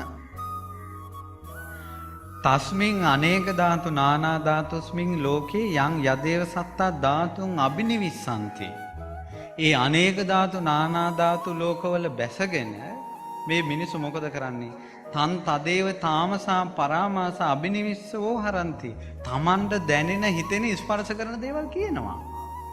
තමන්ට හිතෙන දේවල් කියනවා. ඔහොම තමයි මේ ලෝකේ ශාස්ත්‍රවරු බිහි වෙලා තියෙන්නේ. ඒ කියන්නේ එක එක ධාතු එක එක්කෙනාට හිතන ඒවා කියන සමහර අය රහත් වෙලා කියනවා, සමහර අය සෝවාන් වෙලා කියනවා. එක එක මේ බුද්ධ ශාසනයෙන් බැහැරව. ඊට පස්සේ කියනවා ස්වාමීනි මේ ඔක්කොම එක අදහසක ඉන්න ශ්‍රමණ බ්‍රාහ්මණයෝ නැද්ද? ඉන්නවා කිව්වා. කවුද ඒ? ඔක්කොම එක අදහසක ඉන්න ශ්‍රමණ බ්‍රාහ්මණවරු කවුද? රහතන් වහන්සේලා. එකම අදහසක ඉන්නවා. දැන් හරි සතුටුයි. හරි සතුටුයි සක්‍ර දේවේන්ද්‍රයාට. සක්‍ර දේවේන්ද්‍රයා කියනවා ඒ ස්වාමීනි ඔක කොහොමම තමයි. ස්වාමීනි ඔක කොහොමම තමයි. ස්වාමීනි ඒජා බන්තේ රෝගෝ. තෘෂ්ණාව කියන එක රෝගයක්. දැන් මේ නිකම් එනවා ප්‍රීතිය ඇතුලෙන්. දැන් කිව්වේ වෙන දෙයක් ගැන මෙයාට තෘෂ්ණාව ගැන හිතෙනවා සක්‍රයාට. ඊට පස්සේ කියන ඒජා ගණ්ඩෝ තෘෂ්ණාව කියන එක ගඩුවක්. ඒජා සල්ලං තෘෂ්ණාව කියන එක උලක්. ඒජා ඉමම් පුරිසම් පරිකඩ්ඩති තස්ස තස්සේව බවස් අබිනිප්පත්තිය. මේ තෘෂ්ණාවෙන් මේ සත්වය එක එක විදිහට බෙදලා දානවා. ඊට පස්සේ කිව්වා ඒ නිසා තස්මා අයම් පුරිසෝ උච්චාව මාපජ්ජති. උස් පහත් බවට පුරුෂයෝ හදලා දානවා තෘෂ්ණාව නිසා. කියනවා ස්වාමීනි මම මේ ප්‍රශ්නවලට උත්තර තියා ප්‍රශ්න අහන්න අවස්ථාවක්වත් වෙන ශ්‍රමණ බ්‍රාහ්මණයෙන්ගෙන් ලැබුණේ නැහැ. බුදුරජාණන් වහන්සේ ඇහුවා "ඇයි වෙන අයගෙන් අහලා දෙනවද?" "අනේ ස්වාමිනේ ඇහුවා මං කී දෙනෙක්ගෙන් ඇහුවද ওই ප්‍රශ්න වලට උත්තර." "ඔයාට කරදරයක් නැත්තම් සක්‍රේ ඔබට කරදරයක් නැත්තම් මට විස්තර කියන්න පුළුවන්ද?" ඇහුවා. "අනේ කියන්න ස්වාමිනේ" කිව්වා. "ස්වාමිනේ මං ඉරිසිවරු තාපසයෝ මෙහෙම හිත දියුණු කළා ඇති කියලා හිමාලයේ තැනින් තැනට ගිහිල්ලා මං ඇහුවා. මට ප්‍රශ්නයක් අහන්න තියෙනවා කියලා. ඊට පස්සේ එයාලා මගෙන් අහනවා "ඔයා කවුද?" කියලා. මං කිව්වා "මම සක්‍රයා" කියලා. ඊට පස්සේ එයාලා අහනවා ඇත්තටම ඔයා සක්‍රයාද?" ඊට පස්සේ "ඔව්" කියනවා. "ඔයා මොන පින් කළාද ඉපදුනේ?" ඊට පස්සේ කියනවා "මම සත්ත්ව උත්පද දිනු කළා තමයි ඉපදුනේ." "මොනවද ඒ සත්ත්ව උත්පද?" ඊට පස්සේ කියනවා "මම ජීවිතාන්තයේ තියෙන ස්වාමීනි අවසානයේ එයාලා මගෙන් බණ අහනවා. මං එයාලා මගේ ශ්‍රාවකයෝ වෙනවා. ඒ ස්වාමීනි භාග්‍යතුන් වහන්සේ අද මං ඔබ වහන්සේගේ ශ්‍රෝතාපන්න ශ්‍රාවකෙක් කියලා කිව්වා. අද ශ්‍රාවකෙක් මං කියලා. ඊට පස්සේ කියනවා මේ සක්‍ර දේවේන්ද්‍රය අහනවා අජානාසි නොතුවං දේවානමන්දි ඊතෝ පුබ්බේ රූපං වේදනා පරිලාභං සෝමනස්ස පරිලාභන්ති. මේ වාගේ සතුටක් මේට කලින් ලැබලා තියෙනවා දැකලා දන්නවද ඔබ කියලා. මේ තරම් ප්‍රීතියක්. ස්වාමීනි එක දවසක් මතකයි කිව්වා. සූර ආසුර යුද්ධේ දිනපු දවසේ. යුද්ධයක් දිනුවට පස්සේ මට සතුටක් ඇති වුණා මේ ලෝක දෙකම දැන් දෙවියන්ට පරිභෝග කරන්න පුළුවන් කියලා. හැබැයි ස්වාමීනි ඒක කාම සංහිත දෙයක්. ඒක අනිත්‍ය දෙයක්. කාමයේත් එක එකතු වෙලා තියෙන්නේ. අද මං විඳින සතුට, ප්‍රීතිය, නික්කම්මය. යුද්ධයකින් දිනුවට වැඩිය සතුටක් ඇති වෙනවා මොකක් වුණොත්ද? සෝවාන් වුණා. එහෙනම් මේක අහම්බෙන් වෙන්න පුළුවන් එකක්ද? සෝවාන් වුණ කෙනා මං සෝවාන් වුණා අහවල් තැන අහවල් විදිහට කියලා ඔක්කොම දන්නවා. නිකන් ඔටෝමැටික් වෙන එකක් නෙමෙයි සෝවාන් වෙනවා කියන එක. පුදුම ප්‍රීති ප්‍රමෝදයක් උපදින යුද්ධයකට දිනුවටත් වැඩිය. ඊට පස්සේ කියනවා ඔච්චර ඇයි සතුට වෙන්නේ කියලා ඇහුවා. බුදුරජාණන් වහන්සේ අහනවා ඔබ ඇයි ඔච්චර සතුටටපත් වෙන්නේ? ඊට පස්සේ කියනවා ස්වාමීනි මං බනහා ඉද්දිම මගේ ආයුෂ ඉවරලා මං චුත වුණා. මං බනහා ඉද්දිම මගේ ආයුෂ ඉවරලා මං චුත වෙලා ආයෙත් දෙවියෙක් වෙලා ඉපදුණා. මට දැන් ආයෙ සක්‍ර දේවේන්ද්‍රයෙක්ගේ ආයුෂ තියෙනවා. කොහොමද මේ බුදු කෙනෙක්ගේ අසිරිය? මේ බනහ ජීවිත දෙකක් බනහලා නැන්ද එතකොට? ජීවිත දෙකක් බනහලා. ඊට පස්සේ කියනවා ස්වාමීනි මට ඕක දකිනකොට පුදුම ප්‍රීතියක් හැටගන්නේ. කියනවා ස්වාමීනි මම මේ දිව්‍ය ආයුෂ වලින් චුත වෙලා අම්මා කෙනෙක්ගේ බඩට යනවා. මනස ලෝකෙ ඉපදෙන. ඉපදිලාද දන්නේ නැහැ නේ. මම අම්මා කෙනෙක්ගේ බඩට ඉපදිලා ඇවිල්ලා සිහියෙන් ඉපදිලා නරක දේවල් කරන්නේ නැතුව ජීවත් වෙනවා. සිහියෙන් මං ජීවත් වෙනවා. ඒක මට දැන් පේනවා. ස්වාමීනි මං එහෙම ජීවත් වෙලා ගෞතම බුදුරජාණන් වහන්සේගේ චතුරාර්ය සත්‍ය ඇහෙනකොට මම මහාන වෙනවා. මම මහාන වෙලා හොඳ පැවිදි ජීවිතයක් ගත කරනවා. ස්වාමීනි මං ඒ ජීවිතේ සකදාගාමී වෙනවා. මං එතනින් චුත වෙලා ආයෙත් දෙවියෙක් වෙනවා. ආයෙත් දිව්‍ය ලෝකේ මං බලවත් ඉඳලා මගේ අවසාන ජීවිතේ අකනිටා බඹලව තමයි මම වාසය කරන්නේ. මට හැම දෙයක්ම දැන් පේනවා කිව්වා. බුදු කෙනෙක් නිසා වෙන යහපත සුළුබඩු නෑ. ඊට පස්සේ කියනවා මේ කරුණු 6 දකලා දකින්නකොට මට පුදුම ලාභයක් ස්වාමීනි හිතෙන්නේ කියලා ලස්සනට මේ බුදුගුණ කියනවා. බුදුගුණ කියලා මේ සක්‍ර දේවේන්ද්‍රයා ඊළඟට විස්තර කරනවා. තුවමසියසි සම්බුද්ධෝ ඔබයි මගේ සම්බුදුරජාන් වහන්සේ. තුවන් සත්තා අනුත්තරෝ ඔබ වහන්සේ තමයි මගේ අනුත්තර ශාස්ත්‍රඥ වහන්සේ. සදේව කස්මින් ලෝකස්මින් නත්තිතේ පටිපුග්ගලෝ ඔබ වහන්සේ තරම් කෙනෙක් මේ තුන් ලෝකෙම නැහැ. අපි මෙච්චර කාලයක් බ්‍රහ්මයාට වැඳ හිටියේ. බ්‍රහ්මයාට වැඩි ආදර ගෞරවයෙන් ඔබ වහන්සේට මම වඳිනවා. කියනවා පංචසික උඹ මට හරියට උදව් කළාද? අද ඉඳලා උඹ ගන්ධර්ව ලෝකේ රජ්ජුරුව කරනවා කියලා. අද ගන්ධබ්බ රජ්ජුරුව කවුද? පංචසික උඹ ආසා කරපු සූර්ය වච්ච සමන් අද උඹට දෙනවා කියලා. එයාගේ ඒකත් හරි. සතුටුයි. බුදුරජාණන් වහන්සේගේ සිරිපා කමල් ළඟ ශක්‍ර දේවේන්ද්‍රයා දන ගහලා මෙහෙම අත් දෙක බිම තිබ්බ සිරිපතුල් දෙකලා. අත් දෙක බුදුරජාණන් ඉන්දසාල ගුහාවට ගියාමනේ හිතෙන්නේ. ශක්‍ර දේවේන්ද්‍රයා ඉන්දසාල ගුහාවේ බුදුරජාණන් වහන්සේගේ සිරිපා කමල් ළඟ මෙහෙම අත් දෙක තියලා නමෝ තස්ස භගවතු අරහතු සම්මා සම්බුද්දස්ස. නමෝ තස්ස භගවතු අරහතු සම්මා සම්බුද්දස්ස. නමෝ තස්ස භගවතු අරහතු සම්මා සම්බුද්දස්ස. ඒ භාග්‍යවත් අරහත් සම්මා සම්බුදුරජාණන් වහන්සේට මාගේ නමස්කාරය වේවා කියලා උදාන පාල කළා. ආශ්චර්යයි, අද්භූතයි. මේ ශක්‍ර දේවේන්ද්‍රයාට බුදුරජාණන් වහන්සේ ධර්මයේ දේශනා කරනකොට ඉමස්මින්ච පන වෙය්‍යාකරණස්මින් බඤ්ඤමානේ මේ විස්තරය අහනකොට සක්කංස දේවාන මින්දස්ස ඒ ශක්‍ර දේවේන්ද්‍රයා විරජං වීතමල ධම්මචක්කුම් උදපාදී කෙලෙස් මලකඩ රහිත දහං ඇස් උපද්දවා ගත්තා. යංකින්චි සමුදය ධම්මං සබ්බන්තං නිරෝධ ධම්මන්ති. හේතු නිසා හටගන්න දේවල් හේතු නැතිවීමෙන් නැති වෙලා යනවා කියලා. සක්‍රයා පමණක් නෙවෙයි අඤ්ඤේ සංච අසිතියා දේවතා සහස්සාන තවත් 80000ක් දෙවිවරු සෝවාන් වුණා.